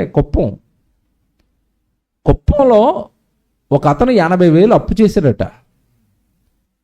80,000 అప్పు చేసి అప్పు తీర్చలేక అతను పరారైపోయాడు. ఆ గ్రామంలో భార్య అండి పాపం భర్త వదిలేసి వెళ్ళిపోయాడు. ఈ అప్పుల బాధలో పడి అప్పులు వేధిస్తున్నారు అని ఆ బాధలు అప్పులు కట్టలేక అప్పులు చేసిన భర్త వెళ్ళిపోయాడు. కానీ ఇంకా భార్య ఎక్కడికి వెళ్తుంది పాపం? 2 చిన్న పిల్లలు ఉన్నారు. పిల్లల్ని పెట్టుకునండి కూలీ పనులు చేసుకొని పిల్లల్ని పెంచుకుంటుంది. అలా పెంచుకుంటున్న ఆ ఆడబిడ్డ దగ్గరికి అండి ఈ అప్పిచ్చిన వాళ్ళు వచ్చారు. అప్పేదని అడుగుతున్నారు. అప్పు చేసినోడు ఎవరు? భర్త. వాడు పారిపోయాడు. ఈవిడ పిల్లల్ని పెంచుకుంటుంటే ఈవిడ చెట్టుకి కట్టేశారండి. చెట్టుకు తాళ్ళేసి కట్టేసి పసిపెట్టు ముందండి. పసిపిల్లడు అండి, వాడు ఏడుస్తున్నాడు పాపం. పక్కన కూర్చోబెట్టారు వాడిని రాయి మీద. వాళ్ళ అమ్మని కట్టేసి కొడుతుంటే ఏడుతున్నాడండి పసిబిడ్డ. మొహం మీద కొడుతున్నారు, ఉమ్మేస్తున్నారు, ఏమన్నా రకరకాల టార్చర్ చేశారండి. ఆవిడ పసిపెట్ట ముందండి. పసిపెట్ట వాళ్ళ కొడుకు అక్కడే ఉన్నాడు, చిన్నోడు పాపం ఏడుతున్నాడు, బోరుని ఏడుతున్నాడండి. ఇంతకీ ఇంత దారుణంగా, ఇంత పైశాచికంగా ఒక స్త్రీని హింసించడానికి, కొడుకు ముందే తల్లిని కొట్టడానికి, కట్టేయడానికి కారణం ఏంటి చెప్పండి? ఏమన్నా తప్పు చేసిందా? ఏంటి కారణం? డబ్బు. 80,000 రూపాయల కోసం ఆవిడని చిత్రహింసలు పెట్టారండి. ఎవరో వీడియో తీసి సోషల్ మీడియాలో పెట్టారు, వైరల్ అయిపోయింది. పోలీసు వాళ్ళు వెళ్ళారు, ఈ కొట్టిన వాళ్ళందరినీ లోపలేశారు. ఇమీడియట్గా ఆ నియోజకవర్గం ఎవరిదంటే చంద్రబాబు నాయుడు గారిది. ఆయన దగ్గరికి వెళ్ళిపోయింది ఈ వార్త. వెంటనే నీకు ఎవడరా కొట్టాడు, 5 లక్షలు ఇస్తున్నాను ఆవిడకి అన్నాడు. కొట్టడం కూడా మంచి అయింది. అప్పుడప్పుడు కూడా మనకి కీడు జరగడం మనకి ఎలా మారిపోద్ది? అది మేలుగా మారిపోద్ది. ఆడబిడ్డ అలా కొట్టినందుకు నిజంగా దేవుడు న్యాయం చేశారనిపించింది. 5 లక్షలు ఇస్తున్నాను, ఆ కుటుంబాన్ని నేను చూసుకుంటాను, ఆవిడ వదిలేయండి, ఎవడికి అప్పు ఉందో కొట్టిన లోపల వేయండి, వాళ్ళ అప్పు కూడా తీర్చేయండి అన్నట్టు. దేవుని పిల్లలరా, ఎంత జాలి దయా లేని ఈ కర్కశంగా మనుషులు మారిపోవడానికి కారణం ఏంటంటే ఏ ఆలోచనలో ఉన్నారు చెప్పండి మీరు? వాళ్ళు ఏ ఆలోచనలో ఉన్నారు? ఈ పూర్వపు అజ్ఞాన దశ. డబ్బు, ఇదే జీవితం. డబ్బులుంటేనే జీవితం, ఆస్తులుంటేనే జీవితం, పొలాలుంటేనే జీవితం. అప్పు ఎవడైనా తీసుకుని ఇవ్వట్లేదా? కొట్టండిరా, తిట్టండిరా, చంపేయండిరా. ఆస్తుల కోసం చచ్చిపోతున్న వాళ్ళు, ఆస్తుల కోసం చంపుకుంటున్న వాళ్ళు వార్తలు చూడటం లేదు మీరు రోజు? నేను ప్రకాశం సైడ్ మీటింగ్స్కి వెళ్తానండి. అక్కడ కంబం అనే ఒక ఊరు ఉంటుంది ప్రకాశం జిల్లాలో. కంబం ఒక ప్రాంతం అది. అక్కడండి ఆస్తి గొడవలు జరిగాయి కుటుంబంలో ఆస్తి గొడవలు జరిగితే చిన్న కొడుకు లవ్ మ్యారేజ్ ఏదో చేసుకున్నాడు. అంటే అమ్మకి నాన్నకి ఇష్టం లేని మ్యారేజ్ చేసుకున్నాడు. మ్యారేజ్ అయిపోయింది. కొద్ది రోజులకి అమ్మ దగ్గరికి వచ్చి ఆస్తి పంచమని అడిగాడు. ఈవిడికేమో లోపల పగ ఉంది. ఏంటి పగ? నాకు ఇష్టం లేని పెళ్ళి చేసుకున్నాడు, ఆస్తి అడుగుతున్నాడు. అంటే మీడు ఈ ఆస్తి అంతా ఏం చేస్తాడు అన్న పగతో నేను ఇవ్వనని మొరాయించి కూర్చుంది. లేదు నాకు ఇవ్వాల్సిందే, నేను కొడుకు, నాకు హక్కు ఉందని అడిగాడు. కన్న తల్లి అండి కొడుకుని ఏం చేయించిందో తెలుసా? మిగతా 2 కొడుకులకి చెప్పండి, చిన్న కొడుకుని చంపించేసండి ముక్కల కింద నరికించింది. ముక్కల కింద నరికించి సిమెంట్ బ్యాగుల్లో వేసేసండి ఆ మొక్కల్ని పట్టుకెళ్ళి చెరువు దగ్గర పడేయించేసింది. కన్న కొడుకు అండి, చిన్నోడు. ఇంత కన్న కొడుకును కూడా నరికి చంపుకుంటుందంటే మెదడులో ఏముంది చెప్పండి? ఇప్పుడు ఏముంది? దేనికి దాసోహం అయిపోయింది? డబ్బు. అంటే ఈ లోక సంబంధమైన ఆశ మనల్ని ఎంతటి పాపానికైనా తీసుకుని వెళ్ళిపోతుంది. డబ్బు మైండ్లో ఉందంటే తల్లి కనపడదు, డబ్బు మైండ్లో ఉందంటే తండ్రి కనపడదు, డబ్బు మైండ్లో ఉందంటే చెల్లి లేదు, అక్క లేదు, అన్న లేడు, తమ్ముడు లేడు. ఎవరినైనా సరే వదిలేస్తున్నారండి ఈరోజు. సొసైటీ ఎలా ఉంది చెప్పండి? సింపుల్గా మాట్లాడగలను నేను. ఒకప్పుడు ఉమ్మడి కుటుంబాలు ఉండేవి, ఇప్పుడు ఎందుకు ఉంటలే చెప్పండి? సింగిల్ లైన్లో ఆన్సర్ డబ్బే. ఒకప్పుడు కొడుకు, తండ్రి, చిన్న కొడుకు, పెద్దోడు అందరూ సంపాదించి పట్టుకొచ్చి తల్లికి ఇచ్చేవారు, ఆవిడ అందరికి కావాల్సినవన్నీ కొనేది, ఉమ్మడి కుటుంబం ఉండేవారు. ఇప్పుడు అందరి మైండ్లోనే ఏం పడ్డదంటే, చిన్నోడు తక్కువ సంపాదిస్తున్నాడు, నేను ఎక్కువ సంపాదిస్తున్నాను, నా డబ్బు కుటుంబంలో ఉన్న వాళ్ళు అందరూ తినేస్తున్నారు కనుక నా పెట్టిచ్చేస్తే నేను వెళ్ళిపోతాను. ఎక్కడికి? వేరు కాపురం. చిన్నోడు పెట్టేట్టుకుని వెళ్ళిపోతాడు, పెద్దోడు పెట్టేట్టుకుని ఎవరి డబ్బు ఆడిదే, ఎవరి సంపాదన ఆడిదే. ఒరి, నీ డబ్బు నీ కొడుకు తింటేనో, నీ డబ్బు నీ తమ్ముడో, మీ అన్నయ్యో, మీ అమ్మో, మీ నాన్నో తింటేనే సహించుకోలేకపోతున్నాడు మనిషి అంటే, ఇప్పుడు ఈ బంధానికంటే ఏం ఎక్కువైంది చెప్పండి? డబ్బు. ఈ పరలోకానికి వస్తాడా? నాకు చిన్న డౌట్ అండి, నాకు చిన్న డౌట్. తల్లిని తండ్రిని డబ్బు విషయంలోనే ప్రేమించలేనోడు, డబ్బు విషయంలోనే క్షమించలేనోడు, పోలేనండి నా తల్లే కదా, నా తండ్రే కదా, నా అన్నయ్య, నా తమ్ముడే అనుకోలేనోడు పరలోకానికి వస్తాడా? ఆ రాజ్యానికి హక్కుదారుడా? మీరు చెప్పండి. నో. ఈ లోకానికి మనం ఎప్పుడైతే దాసులుగా ఉండిపోతామో మనలో దైవ ప్రేమ ఎట్టి పరిస్థితుల్లోనూ ఉండదు. ప్రేమించలేం ఎవరిని, అందరినీ. ఏమంటే ఈరోజు మనుషులను చూస్తుంటే అందరూ డబ్బు మైండ్తోనే చూస్తున్నారండి. వీడికి ఎంత ఉంది, వీడు ఏం పని చేస్తాడు, ఇల్లు ఉందా, పొలం ఉందా? ఎవడు పెళ్లి చేయాలంటే ఏమడుగుతున్నారు చెప్పండి? నిజాలు చెప్పండి. కుమార్తెకి పెళ్లి చేయాలంటే ఏమడుగుతున్నారు? పెళ్లి కొడుకులో బైబిల్ చదువుకుంటాడా, బాప్తిసం తీసుకుంటున్నాడా అడుగుతారండి ఎవరైనా? ఆస్తి ఎంత ఉంది, ఇల్లు ఉందా, పొలం ఉందా? తర్వాత మా పిల్లని యాసిడ్ పోసి చంపేస్తాడా ఇంట్లో పెట్టి? ఆడు చంపేసినా పర్వాలేదు, వాళ్ళు ఏముండాలి? ఉద్యోగం ఉండాలి, డబ్బు ఉండాలి, ఇల్లు ఉండాలి, పొలం ఉండాలి, ఆస్తి ఉండాలి. గుణం ఉందా? సంఘానికి వెళ్తాడా, పాటలు పాడుతాడా, ప్రసంగాలు చేస్తాడా, సన్నిధిలో ఏమైనా పని చేస్తున్నాడా, సేవకుడికి తోడుగా ఉంటాడా, మంచి యవనస్తుడైనా, సంఘంలో మంచి సాక్ష్యం ఉందా? అవన్నీ మాకెందుకు? ఎర్రగా ఉంటే చాలు. ఆ ఎర్రగా ఉండి, జుట్టు ఉండి, కొంచెం అందంగా ఉండి, కొంచెం ఏదైనా మంచి ఉద్యోగం చేసుకుని వెనకాల ఒక ఇల్లు ఉంటే చాలు, మా పిల్లల్ని ఇచ్చేస్తాం. అంత ఈరోజు సొసైటీ అంతా చూడండి దేని మీద బేస్ అయిపోయారు చెప్పండి? సొసైటీ మొత్తాన్ని మీరు ఏ కోణంలో ఆలోచించినా వాళ్ళు బేస్ అయిపోయింది దేని మీద చెప్పండి? డబ్బు. బంధాలకు విలువ లేదు, డబ్బే. చివరికి వివాహాలకు గుణం మీద విలువ లేదు, డబ్బే. ప్రతి చోట అలుముకున్నది ఏంటంటే డబ్బు, డబ్బు, డబ్బు, డబ్బు. దేవుడు అంటున్నాడు, మీరు ఒకప్పుడు నా దగ్గరికి రాకమునుపు, మీరు పరిశుద్ధులుగా మారాలి అంటే ఎలాగంటే, మీరు నా దగ్గరికి రాకమునుపు పూర్వం ఎలాంటి స్వభావాలు అయితే ఉన్నాయో, పూర్వం ఎలాంటి ఆలోచనలు అయితే ఉన్నాయో వాటన్నిటినీ మీరు విసర్జించేస్తేనే మీరు పరిశుద్ధులు అవుతారు. చదువుతారా మాట? మళ్ళీ చదవండి, ఇప్పుడు అర్థమవుతుంది కొంచెం. 14వ వచనం చదువుదాం, 16వ వచనం కలిసి ఉంది కదా కింద మాట. కాగా మీరు 16వ వచనం చదువుతున్నాడు. కాగా మీరు విధేయులకు పిల్లలై మీ పూర్వపు అజ్ఞాన దశలో మీకుండిన ఆశలను అనుసరించి, అంటే లోకంలో మనం ప్రభు దగ్గరికి రాకమునిపి లోకం పైన ఏం పెట్టుకున్నాం? ఆశలు. డబ్బు మీద ఆశ, ఆస్తుల మీద ఆశ, మనుషుల మీద ఆశ, ఏమన్నా అందం మీద ఆశ, శరీరం మీద ఆశ. ఇవన్నీ లేవండి మనకి? ఉన్నాయి. ఎక్కడున్నాయి ఇవి? ఎప్పుడున్నాయి ఇవన్నీ? లోకంలో ఉన్నప్పుడు. నువ్వు పరలోక రాజ్యానికి వారసుడు కావాలి అంటే ఈ లోక సంబంధమైన ఆశలన్నీ నువ్వు చంపుకుంటే నీకు పరిశుద్ధత వస్తుంది. అలా పరిశుద్ధుడు అయితే నువ్వు దేనికి వారసుడు అవుతావు? పరలోకానికి. కింద చెప్తాడు చూడండి, ఎంత బాగుంటుంది అది.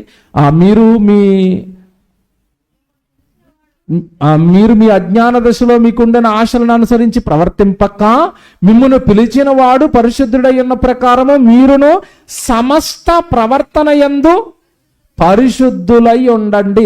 సమస్త ప్రవర్తన యందు మీరు ఎలాగవ్వాలట? పరిశుద్ధులు. ఎప్పుడు పరిశుద్ధులు అవుతాం? సింపుల్గా చెప్పాడు అక్కడ, మీరు నా దగ్గరకు రాక మునుపు మీకు ఏ ఆశలు అయితే ఉన్నాయో ఆశలను మీరు చంపుకుంటే మీరు ఏమంటే ఖచ్చితంగా పరిశుద్ధులుగా బతుకుతారు. వాడు చెప్తాను సింపుల్ ఉదాహరణ. పరిశుద్ధుడు అనగానే తన భార్యను మాత్రమే భార్య స్థానాన్ని ఇచ్చి భార్యగా చూడాలి. తన భార్యను మాత్రమే భార్యగా చూడాలి.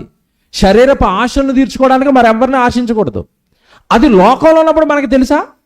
తెలీదు. కానీ ప్రభు దగ్గరకు వచ్చినప్పుడు ప్రభు ఏం చెప్పాడు? మోహపు చూపు ఏమన్నాడు? వ్యభిచారం. చూపు మార్చు అన్నాడు. చూపు మార్చలేదా? పరాయి స్త్రీ మీద ఆశ కలుగుతుంది. ఆశ కలిగిందా? అది వ్యభిచారానికి దారితీస్తుంది. ఆ వ్యభిచారం నీలో ఉన్న పరిశుద్ధతను పోగొట్టేస్తుంది. ఆశలను చంపుకుంటే ఆల్రెడీ మన పరిశుద్ధులు వినండి, బాగా వినండి. ఇది మీకు పూర్వం ప్రభు దగ్గరికి రాకమునుపు ఏవేవైతే ఆశలు ఉన్నాయో వాటిని ఎప్పుడైతే మనం చంపేస్తామో పరిశుద్ధులం అవుతాం. శరీరం మీద ఆశ లేదనుకోండి, శరీరం మీద ఆశ చంపుకున్నాం అనుకోండి, ప్రభు దగ్గరికి వచ్చిన తర్వాత సంపాదించాలి, ఆ సంపాదించడానికి ఎవరినో మోసం చేయాలి, ఆ సంపాదన కోసం ఎవరితోనో గొడవలాడాలి, ఎవరితోనో యుద్ధాలు చేయాలి, ఎవరితోనో పోరాటాలు చేయాలి, ఏమీ ఉండవు. ఎందుకంటే ఆశ చంపుకున్నాం కదా. నా జీవితంలో జరిగింది చెప్తానండి. నేను హైదరాబాద్ ఉద్యోగం చేయడానికి వెళ్ళాను. ఉద్యోగం చేస్తున్నాను, చాలా కష్టపడి ఓ పక్క బైబిల్ నేర్చుకుంటూ, ఓ పక్క సువార్త చేస్తూ, ఓ పక్క సంఘాన్ని JBRC నెమ్మదిగా నడిపిస్తూ ఉద్యోగం చేసేవాడిని. JBRC సెంటర్ పెరిగింది, సేవ పెరిగింది, కొంచెం ఉద్యోగం చేయడం కష్టమైపోయింది. అక్కడక్కడ చిన్న చిన్న మీటింగ్లకు వెళ్తున్నప్పుడు నేను కొన్ని సంవత్సరాలు, ఒక 7-8 సంవత్సరాలు ఒకే కంపెనీలో జాబ్ చేశాను. రిజైన్ పెట్టాను, రాజీనామా చేశాను. నేను రాలేనండి, సేవలోకి వెళ్ళిపోతున్నానని. మీకు తెలుసో లేదో, కొన్ని కంపెనీస్ ఏం చేస్తాయంటే మనం పని చేస్తున్నప్పుడు PF అని ఒకటి కట్ చేస్తాయి. మన శాలరీలోంచి కొంచెం డబ్బులు తీసి మన పేరును ఒక చోట దాచిపెడతారు వాళ్ళు. అది మేము రిటైర్ అయిపోయినప్పుడు ఒకేసారి అమౌంట్ అంతా ఇస్తారు. నేను అలాగ కొన్ని సంవత్సరాలు పని చేయగానే నాకు రిటైర్మెంట్ అయింది. నేను వచ్చేసాను జాబ్ మానేసి. అప్పుడు కొద్ది రోజులకి ఆ PF డబ్బులన్నీ నాకు వచ్చాయి. సుమారు 2.5 లక్షలు వచ్చాయి. ఇంత అమౌంట్ నా దగ్గర ఉందని మనం సహోదరులం కదా, అందరితో పంచుకుంటాం. ఈ విషయం సంఘంలో ఉన్న అందరికి తెలిసింది. అన్నకి డబ్బులు వచ్చేయటాన్ని. ఒక అతను వచ్చాడు నా దగ్గరికి, వచ్చి అన్నయ్య నాకు కొంచెం కష్టంగా ఉంది అన్నాడు. ఏంటి బాబు చెప్పంటే, నేను ఒక కంపెనీ పెట్టాను, కంపెనీకి కొంచెం పెట్టుబడి అవసరం, మీ దగ్గర డబ్బులు ఉన్నాయి కదా, మీరు ఇచ్చారు అంటే నా కంపెనీ చాలా పెద్దదైపోద్ది. అది అయిపోయిన వెంటనే నేను మీ డబ్బులతో సహా మీ డబ్బులు మీకు ఇచ్చేస్తాను, అలాగే సంఘానికి కూడా చాలా గొప్పగా ఏదో ఒకటి చేసేస్తాను అన్నట్టు. సహోదరుడు కదండి, గారడి మాటలు నమ్ముతాం మనం. నమ్మండి, 1,00,000కి పైగా ఇచ్చేసానండి అతనికి. విషయం ఏంటనుకున్నారు, అప్పటికి మా ఇంటి నిండా అప్పులు, మా ఇంటి నిండా కష్టాలు. ఎందుకంటే చిన్న ఉద్యోగం చేసేవాడిని, తక్కువ జీతం, అది కూడా డొమ్మాలు కొట్టి సేవకు తిరిగేవాడిని. నేను ఇంటి నిండా అప్పులు లేమి, ఇంట్లో ఉన్న నాకు భారీగా వచ్చిన ఆవిడ బంగారం అంతా అమ్మేసాం నిలబడ్డానికి, హైదరాబాద్లో నిలబడ్డానికి. ఎందుకంటే సేవలో నిలబడటం పల్లెటూరులోనే కష్టం, అది సిటీలో నిలబడటం అంటే ఎంత కష్టమో మీకు తెలియదు కదా. ₹1,000 రెంటలు, ఏది పట్టుకున్న ₹1,000 ఖర్చు. మేము నిలబడడానికి చాలా కష్టాలు పడుతున్న కాలం అండి అది. సేవలో నిలబడడానికి కష్టాలు పడుతున్నాం, విపరీతమైన కష్టాలు పడుతున్నాం. ఆ టైంలో వీడు వచ్చి ఎత్తికిపోయాడు. అలాగా నమ్మించాం. కరెక్ట్గా 6 నెలలకి అడ్రస్ లేడు, సంఘంలో రావట్లేడు. ఇక ఇచ్చిన డబ్బులు చిన్న అమౌంట్ కదండి, అది ఎంత అమౌంట్, అది లక్షలు. పోనీ అది ఒకరోజు కష్టం కాదు, అది 2 రోజుల కష్టం కాదు, అది సుమారు 7-8 సంవత్సరాలు రాత్రింపగళ్ళు ఉద్యోగం చేస్తే వచ్చిన కష్టం. అంత కష్టాన్ని దొంగిలించకూడదు అన్న స్పృహ ఎవరికి ఉండాలి చెప్పండి? దొంగిలించిన వాడికి ఉండాలి. అది నా కష్టం కదా, మొరపెట్టదా, ఆ కూలి మొరపెట్టదా, వాడికి శాపంగా మారదా? మారుతుంది. కానీ భయం వాడుకుందా? లేదు. ఇప్పుడు చెప్పనా, నేను ఆశలను చంపుకున్నాను కనుక వాడిని ఏం అనలేదు, వదిలేశాను. నేను పల్లెత్తు మాట అనలేదు. నువ్వు నాకు ఎందుకు డబ్బులు ఇవ్వరని. సంఘంలోంచి ఎప్పుడైతే పోయాడు నాకు ఒకటి అర్థమైంది. సంఘంలోంచి పోయాడంటే ఆడు పరలోకానికి రావాల్సిన వాడే పోయాడు. పరలోక రాజ్యానికి హక్కుదారుడుగా ఉండవలసిన వాడు ఆ హక్కునే కోల్పోయిన తర్వాత ఈ డబ్బే పాటి నా ప్రభునే వదిలేసిన తర్వాత నా డబ్బే పాటి నీకు ఒక నమస్కారం అని ఫోన్ చేయడమే మనిషిని. రావట్లేదండి. ఇక ఎన్నిసార్లు ఎంతమంది సహోదరులు పిలిపించినా నేను రాను. ఎందుకంటే సంఘం నుండి అప్పులు చేసాడు, అందరి దగ్గర దోచేశాడు, నా దగ్గర దోచేశాడు. దేవుని పిల్లలారా, నేను ఈ పల్లెత్తు మాట అనలేదండి. నా డబ్బులు కదా, నా కష్టం కదా అని ఎక్కడ గొడవ చేయలేదు. ఎందుకంటే మనం దేన్ని చంపుకొని ఉన్నాం ఇక్కడ? శరీరపు ఆశలను చంపుకుని నిత్యరాజ్యం కోసం పోరాడుతున్నాం. ఇలాంటి మోసాలు జరుగుతాయి, నేరాలు జరుగుతాయి, గొడవలకి కొట్లాటలకి దిగడానికి మనం ఎవరం కాదు, అన్ని జనులం కాదు, ప్రభువును నమ్మనోళ్ళం కాదు. మనం ప్రతి దాన్ని ఏం చేయాలో తెలుసా? ప్రతి దెబ్బను, ప్రతి మోసాన్ని సహోదరుల పట్ల మనం ఏం చేయాలని చెప్పిందో తెలుసండి బైబిల్? సహించుకోండి, భరించుకోండి. సహించాలి, భరించాలి. నీ తత్వాన్ని నీ ప్రేమను నీ బ్రతుకు ద్వారా, నీ క్రియల ద్వారా చూపించి నువ్వు పరలోక రాజ్యానికి వారసుడిగా మారాలి. ఎంత బాగా చెప్పింది తెలుసండి బైబిల్? ఎఫెసీయులకు రాసిన పత్రిక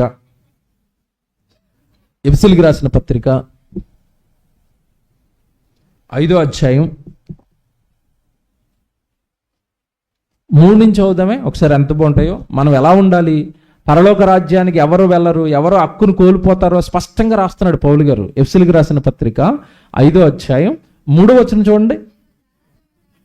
3వ వచనంలో అంటున్నాడు, మీలో జారత్వమే గాని ఏ విధమైన అపవిత్రతయే గాని లోభత్వం అంటే పిసినారుతనమే గాని వీటి పేరైనను మీరు ఎత్తకూడదు, ఇదే పరిశుద్ధులకు తగినది. చూసారా, ఆ క్రియలు చేయొద్దు అంటున్నాడా, అట్లా పేర్లు ఎత్తద్దు అంటున్నాడా? చూసారండి ఎంత బాగుందో. పరిశుద్ధత, పవిత్రుణ్ణి నేను పరలోకం వెళ్ళాలి అని అనుకుంటేనట నువ్వు అసలు అట్ల పేర్లు కూడా ఎత్తకూడదట. ఏట్ల పేర్లు ఎత్తకూడదట?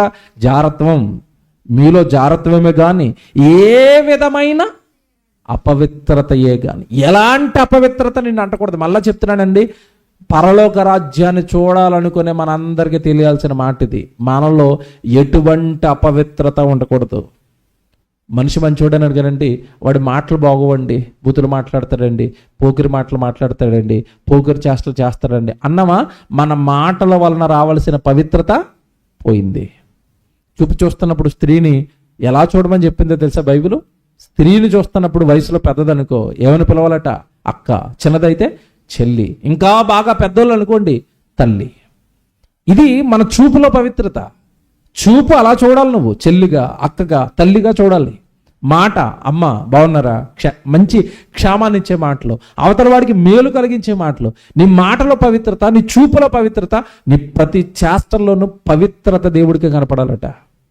ఏ విధమైన అపవిత్రత, చూసారా ఎంత బాగా రాసిడు అక్కడ, ఏ విధమైన అపవిత్రతయే గాని లోభత్వమే గాని వీటి పేరైన నువ్వు ఎత్తకూడదు.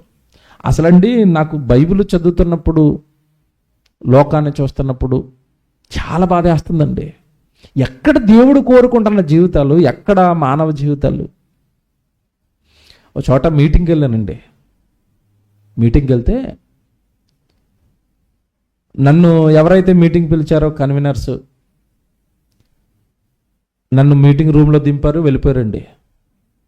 వెళ్ళిపోయిన తర్వాత ఒక ఆయన వచ్చాడు, పెద్ద ఆయన, సంఘ పెద్దట. వచ్చాడు, కూర్చున్నాడు, అయ్యా బాగున్నారని పలకరించాడు, మాట్లాడాడు. తర్వాత ఏమండి ఈ పిల్లలు మంచోళ్ళు, కన్వీనర్ గురించి చెప్తున్నాడు. జాగ్రత్తగా వినాలి ఇది. కన్వీనర్ గురించి నాకు చెప్తున్నాడు. ఏమని, ఈ పిల్లలు మీటింగ్లు పెడతారని కండి, వాళ్ళ బ్రతుకులు బాగోవండి, వాళ్ళ మాటలు బాగోవండి అని ఏవేవో చెప్తున్నాడు నాకు. సేవకులుగా మేము ఏంటంటే మా పొజిషన్ ఎలా ఉంటుందంటే ఎవరేం చెప్పినా వింటమే, ఇంకెవరేం చెప్పినా వినాలి. విన్నాను. ఈయన వెళ్ళిపోయాడండి. ఈయన వెళ్ళిపోయిన తర్వాత మళ్ళీ భోజనాలు పట్టుకుని కన్వీనర్లు వచ్చారు. అనే మీతో మాట్లాడారు 5 నిమిషాలు. చెప్పండి. సాయంత్రం ప్రసంగంలో మీరు గట్టిగా వేసుకోవాలి ఒక ఆయన్ని. ఇప్పుడు వీళ్ళు ఎవరి గురించి చెప్తున్నారో తెలుసా? ఆయన గురించి చెప్తున్నారు. విషయం ఏంటనుకున్నారు?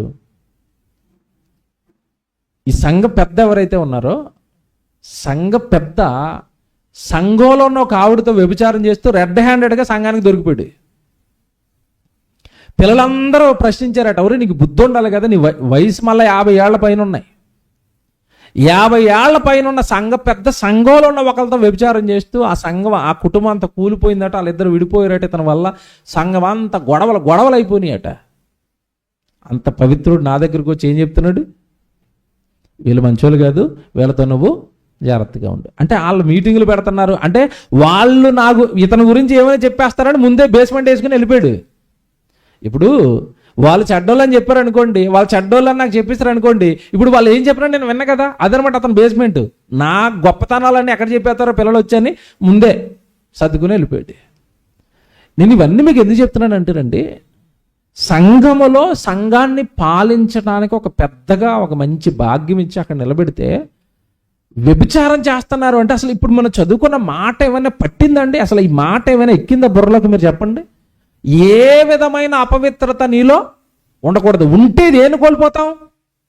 పరలోక రాజ్యాన్ని కోల్పోతాం. చదువుదాం, కిందకి చెప్తాడు, కన్ఫర్మేషన్ ఇచ్చాడు. ఎందుకు ఉండకూడదు ఇవన్నీ మీలో? ఊరకనే చెప్పట్లేదు దేవుడు. ఇవి ఉంటే మీకు జరిగే డ్యామేజ్ ఏంటంటే వీటి పేరేను మీరు ఎత్తకూడదు. 4వ వచనం, కృతజ్ఞతావచనమే గాని కృతజ్ఞతావచనమే మీరు ఉచ్చరింపవలను గాని మీరు బూతులైనను పోకిరి మాటలైనను సరసోక్తులైనను ఉచ్చరింపకూడదు. ఇవి మీకు తగవు. వ్యభిచారి అయినను అండర్లైన్ చేసుకోండి, అపవిత్రుడైనను విగ్రహారాధికుడై ఉన్న లోబి అయినను క్రీస్తు యొక్కయు దేవుని యొక్కయు రాజ్యమునకు హక్కు హక్కుదారుడు కాడను సంగతి మీకు నిశ్చయముగా. అది దేని కోల్పోతాడట? నిత్య రాజ్యానికి హక్కుదారుడు కాడు. కోల్పోయేది పరలోకం రా. 5 నిమిషాల సుఖం కోసం, 10 నిమిషాల సుఖాల కోసం ఏంటి పరలోకాన్ని కోల్పోతావా? పరలోకాన్ని కోల్పోతావా? అసలు భయం వేయటం లేదండి వీళ్ళకి. ఎవడో మాట అడగనా? పరలోకాన్ని కోల్పోయామనుకోండి, వచ్చే లోకం ఏ లోకం? ఏ లోకం అంటే ఇక్కడ 5 నిమిషాలు సుఖపడి అక్కడ అనంతకాలం కాలిపోతాడు అనమాట. ఎంత చిన్న లాజిక్ మిస్ అయ్యారు చూసారా? ఇక్కడ 5 నిమిషాల సుఖాన్ని కోరుకుంటే అక్కడ ఎంతకాలం కోల్పోతాడు? అనంతకాలం. ఏడుపు, కేకలు. ఎంత స్పష్టంగా రాశాడు చూసారా? వాళ్ళు యేసుక్రీస్తుల యొక్క రాజ్యానికి హక్కుదారులు కాలేరు. వ్యభిచారం చేసేవాళ్ళు, దొంగతనాలు చేసేవాళ్ళు, మోసాలు చేసేవాళ్ళు పరలోక రాజ్యాన్ని చూడలేరటండి.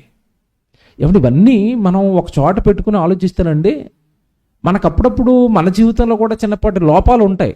కానీ మన హృదయం వాటిని ఎలా సరి చేస్తుందంటే, జాగ్రత్తగా వినండి, మన హృదయం వాటిని ఎలా సరి చేస్తుందంటే, అయ్యా మీ మధ్యలో కక్షలు ఉన్నాయి, మీ సహోదరుడికి మీకు పట్టం లేదు, కొంచెం ఇవి సర్దుకోండి అని ఎవరైనా చెప్పారనుకోండి, పెద్దగా వాక్యం వింటున్నప్పుడు సర్దుకోవాలి అని అనిపించినా చాలామంది చేయడానికి ఇష్టపడరండి.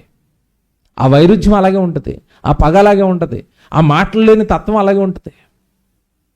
క్రైస్తవులు ఈరోజు ఎలాగ ఉన్నారంటేనండి, నేను మీటింగులు తిరగబడేటండి కొంచెం అనుభవం వచ్చింది కొంచెం ప్రజల మీద. ఒక చోట మీటింగ్కి వెళ్ళానండి. మీటింగ్లో చూస్తే సాయంత్రం 250 మంది కూర్చున్నారు. ఒకటే చిన్న ఊరు అది. ఆ చిన్న ఊర్లో ఉన్న వాళ్ళు అందరూ క్రైస్తవులే. సాయంత్రం మీటింగ్లో 250 మంది కూర్చున్నారు. పెద్ద చర్చ్ ఉందండి, ఒకటే చర్చ్. కన్వీనర్స్ని అడిగాను, నాయన భలే ఉన్నారు మీరంతా యూనిటీగా, ఒకటే చర్చ్, చక్కగా అందరూ క్రైస్తవులే, భలే కూర్చున్నారు మీటింగ్లు అంటే. తర్వాత మాట్లాడుకుందాం అన్నాడు. తర్వాత మాట్లాడుకుందామంటేనే అర్థమైంది ఏదో ఉంది కథ అని. తెల్లవారు అడిగాను నేను టిఫిన్ చేస్తున్నప్పుడు, ఏంటి బాబు రాత్రి ఏదో చెప్తానన్నా, మీటింగ్ బాగా జరిగింది కదా, ఏంటి రాత్రి అంటే, మా ఊళ్ళందరూ మహాభక్తులన్నా అన్నాడు. ఏంటి భక్తి అంటే, మీటింగ్ దగ్గర అందరూ కలిసి కూర్చుంటారట, ఆరాధనకు అందరూ కలిసి వస్తారట, కానీ ఆరాధన అయిపోయి బయటికి వెళ్ళిపోయిన తర్వాత ఒకడికొకడు మాట్లాడుకోరట. ఇంత మంచోళ్ళండి. ఎందుకు మాట్లాడుకోరంటే, ఆ కుటుంబం అంటే ఈ కుటుంబానికి పగ, ఈ కుటుంబం అంటే ఆ కుటుంబానికి పగ, ఆవిడంటే ఈవిడికి పగ, ఈయనంటే ఆయనకి పగ. అందరూ గుడికి వస్తారు, ఎవ్వడ కూడా ఒకడి ఇంటికి ఇంకొకటి వెళ్ళడట. విషయం ఏంటి తెలుసా? నేను ఆశ్చర్యపోయిన సంగతి, కుటుంబంలో గృహ కూడికలు జరుగుతాయి కదండి, గృహ కూడిక జరుగుతుంది కదా, కుటుంబంలో కృతజ్ఞత కూడికలు పెట్టుకుంటారు కదా. ఏ కుటుంబం పెట్టుకుంటే ఆ కుటుంబం వాళ్ళ బంధువులే ఉంటారట, ఇది ఎవడు అక్కడ వెళ్ళడట వాళ్ళ ఇంటికి. మళ్ళీ అందరు కలిసి ఎక్కడికి వస్తారు? మీటింగ్ వస్తారు. అందరు కలిసి మరి ఎక్కడికి వస్తారు? గుడికి వస్తారు. బయటికి వెళ్ళిపోయిన తర్వాత నువ్వెవడో నేనెవడో, నువ్వు నాకు పగ, నేను నీకు పగ. ఏంటి మీరు పరలోకం వెళ్తారా? నిజాలు మాట్లాడుకుందాం, వెళ్తారా? అసలు బైబిలు ఏం చెప్పిందంటే, మీరు మీ పరలోకంలో ఉన్న మీ కన్న తండ్రికి కుమారులయ్యుండునట్లు మీ శత్రువుని మీరు ఏం చేయాలి? శత్రువుని ప్రేమించండి అంటే సహోదరుని ఏం చేయాలా? బాగా వినాలి మీరు లాజిక్. శత్రువునే ప్రేమించండి అన్నాడు అంటే సహోదరుని ఏం చేయమని చెప్తాడు? మిక్కటమైన ప్రేమతో వాళ్ళని మీరు ప్రేమించండి అన్నాడు. ఉందా వచనం? టైం అయిపోతుంది. శత్రువును ప్రేమించండి, సహోదరుణ్ణి మిక్కటమైన ప్రేమతో వాళ్ళు మీరు ఏం చేయాలి? ప్రేమించాలి. మెడ మీద పడి ముద్దులు పెట్టుకోండి అన్నాడు. అంత ప్రేమించాలట. ఎవరిని? సహోదరుని. శత్రువుని కూడా ఏం చేయాలి? ప్రేమించాలి. శత్రువునే ప్రేమించమంటే, సహోదరుడి మీద పగ అంటే పరలోకానికి ఎలిజిబుల్లా నాన్ ఎలిజిబుల్ మీరు చెప్పండి. అర్హత ఉందా? హక్కుదారుడా? ఏమిటి మీకు కూడా చెప్తాను ఇక్కడ. ఏమన్నా చిన్న పగ ఉంటేనే పరలోకాన్ని తీసేస్తాడా? చాలామంది ఇదే ఉంటుంది. కొండ బద్దలు కొడతాను ఇప్పుడు నేను. చిన్నపాటి వైరుధ్యం అంటే మేమిద్దరికి మాట్లాడుకో, అంత మాత్రాన్ని మమ్మల్ని పరలోకాన్ని రానివ్వడం. బైబిల్లో ఉంది అది అలాగంతే. ఎబ్రిల్కి రాసిన పత్రిక తీయండి. చిన్నటిగా పరలోకాన్ని తీసేస్తాడు. దేవుడు కోరుకున్నది ఏంటో తెలుసా? నీలో పరిశుద్ధుడవైతే, నువ్వు పవిత్రుడవైతే నా పోలికలు నీలో ఉండాలి. నా పోలికలు ఏంటో తెలుసా? నేను ఎలాంటి ఉండే తెలుసా? తండ్రిగా నేను నన్ను నమ్మిన వాడిని, నమ్మని వాడిని కూడా ఏం చేస్తాను? ప్రేమిస్తాను. శత్రువుల మీద కూడా ఏం కురిపిస్తున్నాడా ఈరోజు? ఆయన వర్షాన్ని కురిపిస్తున్నాడు, ఎండనిస్తున్నాడు. ఏమన్నా ఈరోజు భూమి మీద హేతువాదులు ఉన్నారు, నాస్తికులు ఉన్నారు. వాళ్ళు దేవుణ్ణి నమ్మారా? నమ్మలేదు. వాళ్ళ ఇంటి ముందు వర్షం పోస్తాడా? పోస్తున్నాడు. వాళ్ళ పంటలు పండుతున్నాయా? పండుతున్నాయి. వాళ్ళ గర్భాలు పండించి వాళ్ళకి పిల్లల్ని ఇస్తున్నాడా? ఇస్తున్నాడు. మరి దేవుడు అలాంటి వాడు అయినప్పుడు నువ్వు ఎలాగ ఉండాలి? అందరినీ ప్రేమించేవాడిగా, అందరినీ గౌరవించేవాడిగా, అందరితోనూ కలిసి ఉండేవాడిగా నువ్వు ఉండాలి. ఈ స్వభావం నీలోకి రాలేదు అంటే నీలో పరిశుద్ధత లేదు. పరిశుద్ధతలో ఇది కూడా ఒక పార్ట్ అన్నాడు అంతే. హెబ్రీయులకు రాసిన పత్రిక 4వ అధ్యాయానికి రండి. క్షమించండి, 12వ అధ్యాయం అండి. 12వ అధ్యాయం 14వ వచనం చూద్దాం. అందరు తీసుకోండి బైబిలే. హెబ్రీయులకు రాసిన పత్రిక 12వ అధ్యాయం 14వ వచనం. హెబ్రీయులకు రాసిన పత్రిక 12వ అధ్యాయం 14వ వచనం. అందరితో సమాధానమును పరిశుద్ధతయు కలిగి ఉండుటకు ఎవరితోనట? అందరితో అన్నాడా? నీకు నచ్చిన వాళ్ళతో అన్నాడా? నిజాలు మాట్లాడుకుందాం. మనం ఎవరితో సమాధానంగా ఉంటాం చెప్పండి? మనకు నచ్చినోడు మాట అన్నా సరే వచ్చేవారం ఆడి పక్కనే కూర్చుంటాం కుర్చీలో. మనకు నచ్చనోడు ఏదైనా ఒక్కసారి ఇలా చూసాడా, నన్ను తప్పుడుగా చూశాడు, నేను పక్కన కూర్చోను. చూపుల్లోనే తేడా అంటారు అంతే.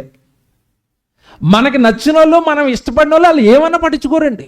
కానీ మనకి నచ్చకుండా ఏదైనా కాస్త కొత్తోడో తెలుసో తెలియకో ఎవరైనా ఒక మాట తూలేశారనుకోండి సంఘంలో, వాళ్ళు మంచోళ్ళు కాదు, ఆ సంఘం మంచిది కాదు, ఆ పాస్టర్ గారు మంచిది కాదు, ఆ అక్క మంచిది కాదు, ఆ అన్నయ్య మంచోడు కాదు. నీకు ఇలాంటి గొడవలు పెట్టే స్వభావము, ఇలాంటి కొండాలు పెట్టే స్వభావం మనలో అస్సలు ఉండకూడదండి. పరిశుద్ధుడు అంటే పరిశుద్ధుడు లోపల ఉండాల్సిన గుణం ఏంటంటే ఎప్పుడు సమాధానం కలిగి ఉంటాడు. యేసుక్రీస్తుల వారు గొడవలు పెట్టుకున్నాడా? సమాధానంతోన్నాడా? సమాధానంతో. ఆయన పరిశుద్ధుడేనా? పరిశుద్ధుడు. నువ్వు పరిశుద్ధుడు అయితే నీ గుణం కూడా ఏమై ఉండాలి? యేసుప్రభు ఏం చెప్పాడు తెలుసా? దుష్టుడు వచ్చి నిన్ను కుడిచాం మీద కొట్టాడు, ఏం చేయమన్నాడు? లాగి 2 కొట్టాడు అన్నాడా? దుష్టుని ఎదిరింపక నిన్ను కుడి చెంప మీద కొట్టువాని తట్టునకు ఎడమ చెంప కూడా తిప్పు. అంటే అర్థం ఏంటి? ఆడు కొట్టుకొని వెళ్ళిపోతాడరా, ఆడితో నీకేమొద్దు? గొడవలొద్దు. అంటే దేవుడు అనగానే ఏం కోరుకుంటాడు? సమాధానాన్ని. నిజంగా నీకు వాక్యం అర్థమైతే నువ్వు కూడా ఏం కోరుకోవాలి? సమాధానం. సంఘంలో ఇద్దరి మధ్యలో గొడవలు, ఏదైనా ఇద్దరు సహోదరుల మధ్య గొడవ వచ్చి కొంచెం దూరంగా ఉండి పనిలో ఉండలేదు అనుకోండి, మీరు ఎప్పుడైనా వెళ్తున్నారు వాళ్ళ దగ్గరికి వెళ్ళి వాళ్ళిద్దరిని కలపడానికి ఏదైనా ప్రయత్నం చేస్తున్నారా? అన్ని సేవకుడే చేయాల్సింది కాదు. సంఘం పట్ల, సంఘంలో ఉంటున్న వాళ్ళకి కూడా బాధ్యత ఉంది, భారం ఉంది. వాళ్ళిద్దరూ బాగా పనిచేస్తున్న వాళ్ళు ఎవరి మధ్యలో చిన్న విభేదం వచ్చి అపవాదం ఏదైనా చిన్న మనస్పర్ధలు పెట్టి దూరం అయిపోతే వాళ్ళు మీరు కలపడానికి ప్రయత్నం చేస్తున్నారా? ఇద్దరు కలిసి ఉండండి అన్న, మీరు కలిసి ఉంటే బాగుంటుంది. మీరిద్దరు కలిసి పాట పాడితే బాగుంటుంది. ఇద్దరు కలిసి దేవుడి పనికి వచ్చేవారు, ఏమైంది? ఎందుకు విడిపోయారు? కలపడానికి ప్రయత్నిస్తున్నామా? పరిశుద్ధులైతే అందరితోనూ మనం ఎలా ఉండాలట? సమాధానంగా ఉండటం పరిశుద్ధతలో ఒక గుణం. ఇది పరిశుద్ధుడిలో ఉండవలసిన ఒక స్వభావం. పరలోకానికి వెళ్ళాలి అనుకునే వాళ్ళలో ఉండవలసిన స్వభావం ఇది. చదువుతాను కిందకి. ఎంత బాగుంటుందంటే, మీరు అందరితో సమాధానముగా పరిశుద్ధత కలిగి ఉండేందుకు ప్రయత్నించండి, పరిశుద్ధత లేకుండా ఎవడును ప్రభువును చూడడు. అంటే సమాధాన పట్టం కూడా పరిశుద్ధతలో ఒక పార్ట్. ఓకేనా? పరిశుద్ధులు అంటే నేను వ్యభిచారం చేయట్లేదు, నేను దొంగతనం చేయట్లేదు, నేను ఎవరితోనూ మాట్లాడను. ఇదేంటిది? చాలామంది ఎలా ఫీల్ అవుతారంటే, నేను వ్యభిచారం చేయను, నేను దొంగతనం చేయను, నేను ఏ సహోదరుడిని ప్రేమించను, నేను ఏ సహోదరుడితోనూ మాట్లాడను, నేను ఏ సహోదరుడితోనూ కలవను, నన్ను ఏదో అన్నాడట ఆడికి నాకు శత్రుత్వం, ఆడితో నేను మాట్లాడను. ఈ పరిశుద్ధత? మీరు చెప్పండి. పరిశుద్ధత అంటే చాలా మంది ఏం అర్థం చేసుకున్నారంటే, వ్యభిచారం చేయకుండా, దొంగతనం చేయకుండా, అబద్ధాలు ఆడకుండా ఉండటమే పరిశుద్ధత అనుకున్నారు. కాదు. సమాధాన పడకపోవటం కూడా నీలో పరిశుద్ధుడికి ఉండవలసిన లక్షణాలు లేకపోవటమే. పరిశుద్ధతలో ఒక పార్టే సమాధానం. ఎవడో మాట్లాడగలను, నేను నాకు అతనంటే ఇష్టం లేదు, వాళ్ళ ఇంటికి రాను, నేను అతనంటే ఇష్టం లేదు, అతనితో మాట్లాడను. ఎవడు మనం ధరించుకున్నది ఎవరిని చెప్పండి? క్రీస్తుని. ఆయన మన కోసం ఎక్కడి నుంచి వచ్చేసాడు? పరలోకాన్ని విడిచిపెట్టి నీ ఇంటికి వచ్చాడు, నీ దగ్గరికి వచ్చాడు, నీ ఒంట్లోకి వచ్చాడు. నువ్వు మంచోడువా, మంచిదానవా చెప్పండి? మనం మంచోళ్ళవా? చెడ్డోళ్ళైన మన దగ్గరికి పరలోకాన్ని వదులుకుని ఆయన వస్తే నువ్వు నీ సహోదరులు ఏదో ఒక చిన్న లోపం ఉందని ఆయన దగ్గరికి వెళ్ళనంటున్నావేంటి? ఆయనతో కలవనంటున్నావేంటి? ఆయనతో మాట్లాడనంటున్నావేంటి? ఏమంటే చాలా మందిలో ఉన్న చిన్న లోపం అండి ఇది. బాగుంటారు, చక్కగా పనిచేస్తారు, పాటలు పాడుతారు, వాక్యం చదువుతారు, కొంతమంది ప్రసంగాలు చేస్తారు, పక్కడితో వందలు చెప్పు, నేను ఆడుతూ నాకు పడదు. ఇదేంటిది? తప్పిది. పరిశుద్ధతలో ఒక పార్ట్ సమాధాన పట్టం, ఒక భాగం. సమాధానం కలిగి ఉండటం కూడా పరిశుద్ధతలో ఒక భాగం. అదే చెప్తున్నాడు, ఎంత బాగా చెప్పాడు చూడండి.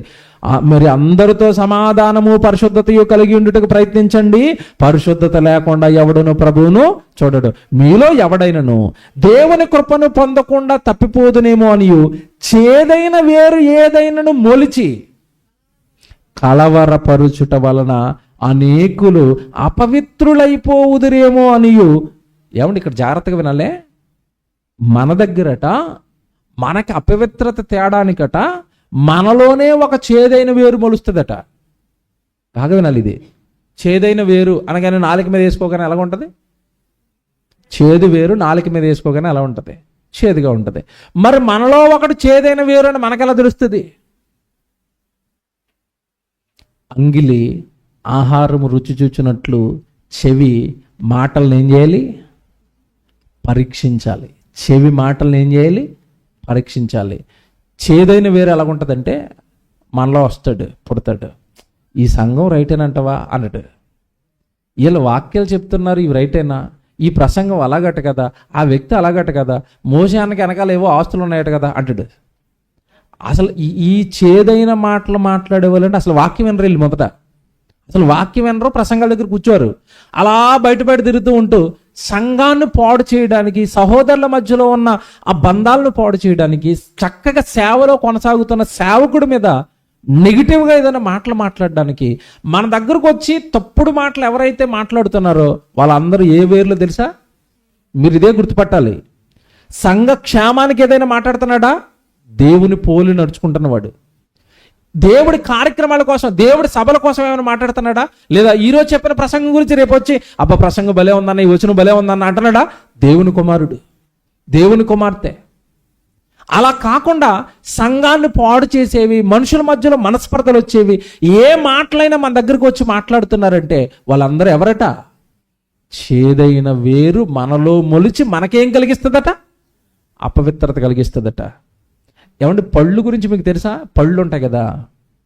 ఇప్పుడు మీరు యాపిల్ పళ్ళు తెచ్చుకున్నారనుకోండి, యాపిల్ పళ్ళు అన్నీ బాగుంటాయి కదా, అన్ని మంచి పళ్ళుగా తెచ్చుకుంటాం ఇంటికి.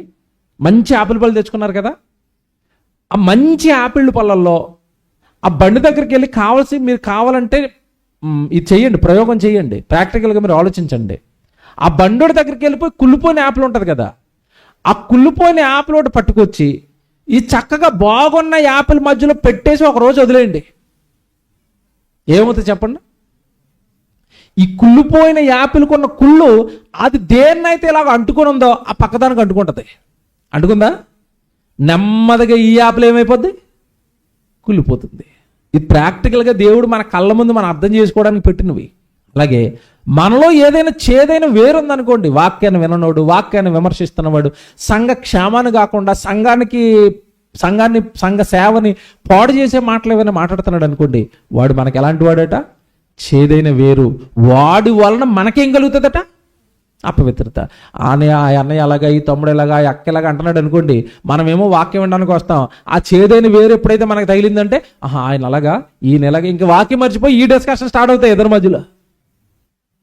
ఇంకా వాక్యం ఉండదండి, ఇంక దేవుడు ఉండడు, సేవ ఉండదు, పని ఉండదు, ఆత్మల రక్షణ, పరలోకం ఇవన్నీ మర్చిపోయి ఈయన ఎలాగా, మరి ఆయన సంగతి ఏంటి, ఆయన అలాగా, ఆవిడ సంగతి ఏంటి, ఇంక ఇదే. నీకు ఎందుకు వాళ్ళ సంగతులు? నీ సంగతులు ఏంటి? నీ జీవితం ఏంటి? నువ్వు అసలు పరలోక రాజ్యానికి వెళతావా లేదా? పవిత్రత ఉందా లేదా? దేవుడు కోరుకుంటున్న స్వభావాలు వచ్చాయా లేదా? నేను మార్చుకోవాలంటే పరలోకానికి వెళ్ళాలని సిద్ధపడాల్సి నువ్వు ఆయన అలాగా ఆవిడాలి. నీకు ఎందుకు అవన్నీ? మనలో ఎవరిలో లోపాలు ఉన్నా, ఎవరిలో పాపాలు ఉన్నా క్షమించేది ఎవరు చెప్పండి? ఎవరు?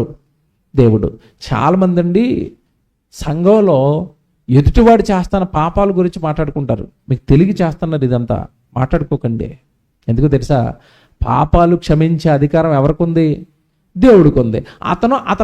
అతని పాపాలను దేవుడు క్షమించుకుంటాడు. ఒకవేళ ఒక రాత్రి పాపం చేసిన అతను మోకాళ్ళు వేసి రాత్రి అంతా ఏడ్చి, తండ్రి నా పాపాన్ని క్షమించు, నా తండ్రి నా పాపాన్ని క్షమించు, రేపటి నుంచి నేను అసలు చేయను, మంచోడిని అయిపోతానని బతిమాలుకున్నాడు. ఆ రాత్రి దేవుడు అతని పాపాలు క్షమించేశాడు. ఈ సంగతి నీకు తెలుస్తుందా? తెలీదు. తెలియక తెల్లవారు నువ్వు ఏం మాట్లాడతావు? ఆడి పాపిష్టోడు, నీకేం తెలుసు అంటున్నావు. ఆల్రెడీ కేసులన్నీ కొట్టేశాడు ఆయన కేసులన్నీ కొట్టేసి పరిశుద్ధుడిగా మారిస్తే నువ్వు వాడిని ఏమని ప్రచారం చేస్తున్నావు? పాపాత్ముడు అంటే ఇప్పుడు కేసు ఎవరి మీద పడుతుంది చెప్పండి? ఆడి మీద కొట్టేసినాయని నీ మీద ఎత్తడప్పుడు. అర్థమైందా? అందుకే మనం ఎవరి లోపాలు ఎవరి పాపాలు మనం మాట్లాడకూడదు. మాట్లాడుకోవాల్సింది దేనికోసం అంటే వాక్యం కోసం. కనుక ఎంత బాగా రాశాడు చూసారు ఇందాక ఆ వచనంలో, మీరు పరిశుద్ధత కలిగి ఉండండి. పరిశుద్ధతలో ఒక భాగం మనలో చేదైన వేరు మొలిచి మనకు అపవిత్రత అంటించడం ఇలాంటి పుకార్ల వల్లే. కింద ఒక ఎంత మంచి ఎగ్జాంపుల్ చెప్పాడంటే, మీరు ఏమనుకుంటారంటే ఈ చిన్న చిన్న లోపాలకే దేవుడు పరలోకానికి తీసుకోవడండి, హక్కుదారుని చేయడాన్ని మీరు బాగా చెప్తారంటే, అక్కడ మనకు అర్థం కావడానికి ఒక ఎగ్జాంపుల్కి ఇచ్చాడు ఒక అతని జీవితాన్ని. ఎవరినిచ్చాడు తెలుసా? ఏసావుని ఇచ్చాడు. ఇందుకే ఒక మాట అడుగుతాను, ఏసావు గాడు పరలోక రాజ్య హక్కును పోగొట్టుకుని దేనికోసం పెద్ద నేరం చేశాడా? మీరు చెప్పండి. ఏం చేశాడు? జస్ట్ భోజనం కోసం పోగొట్టేసుకున్నాడు. పరలోకానికి వెళ్ళవలసిన వాడు భోజనం కోసం పరలోకాన్ని పోగొట్టుకుంటే నీ సంగతి నా సంగతి మనలో ఎన్నున్నాయి.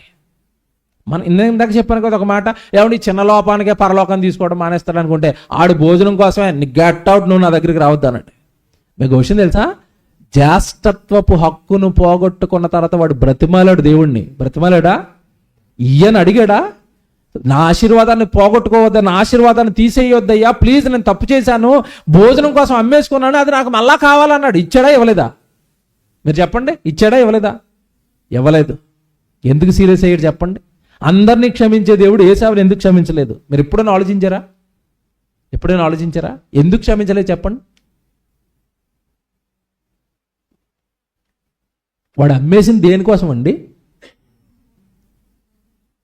చిక్కుడుకాయ కూర కోసం పరలోక రాజ్యాన్ని అమ్మేసుకుంటావా? నీ అంత దుర్మార్గుడు, నీ అంత తిండిపోతాడు ఇంకొక లేడురా, గట్ అవుట్ అన్నాడు. అంతే. నేను తప్పు చేసేసాను మహాప్రభు అంటే, నోర్మోయ్, నీకు అవకాశం లేదు, నీ తప్పును పో, నీకు ఆశీర్వాదం లేదు, ఏం లేదు అన్నాడు. అంతే. మనం అనుకుంటాం చిన్న లోపమే కదండి పరలోకాన్ని తీసేస్తాడా, చిన్నదే కదండి, ఏదో ఆయనకి నాకు గొడవ అండి, దీనికే రానివ్వడంటే రానివ్వడు. మరి సమాధాన పడటం, పరిశుద్ధంగా ఉండటం, పవిత్రంగా ఉండటం పరలోక రాజ్యపు వారసుల యొక్క స్వభావాలు, లక్షణాలు. వాళ్ళకు మాత్రమే దేవుడు ఏమిస్తాడు? పరలోకాన్ని అనుగ్రహిస్తాడు. కనుక మనం మన జీవితాన్ని భద్రం చేసుకోవాలి. పరలోక రాజ్యానికి హక్కుదారులంగా ఉంటున్నావా లేదా, పరలోక రాజ్యానికి ప్రవేశించడానికి కావలసినవన్నీ మనలో ఉంటున్నాయా లేదా అని నిరంతరము మన ఆత్మీయ జీవితాన్ని మనం ఏం చేయాలి? పరీక్షించుకోవాలి. చివరిగా మాట చెప్పి ముగించేస్తాను. కొలసీలకు రాసిన పత్రిక తీయండి.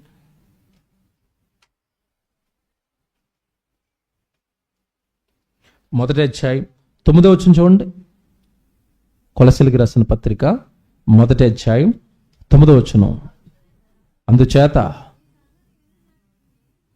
ఈ సంగతి వినినప్పటి నుండి మేమును మీ నిమిత్తము ప్రార్థన చేయుట మానక, మీరు సంపూర్ణ జ్ఞానమును ఆత్మ సంబంధమైన వివేకము గలవారమును ఆయన చిత్తమును పూర్ణముగా గ్రహించిన వారై, ఇది అండర్లైన్ చేసుకోండి, దేవుడి చిత్తాన్ని పూర్ణముగా గ్రహించిన వారై ప్రతి సత్కార్యములోనూ సఫలులగుచు దేవుని విషయమైన జ్ఞానమందు అభివృద్ధి పొందుచు అన్ని విషయములలో ప్రభువునకు సంతోషపెట్టునట్లు ఆయనకు తగినట్టుగా నడుచుకొనవలననియు, ఆయనతో కూడిన పూర్ణమైన ఓర్పును దీర్ఘశాంతమును కనపరచునట్లు ఆయన మహిమా శక్తిని బట్టి సంపూర్ణ బలముతో బలపరచబడవలననియు అన్నట్టు. ఇది చాలా పెద్ద సెంటెన్స్, కానీ చెప్తున్నది ఒకటే.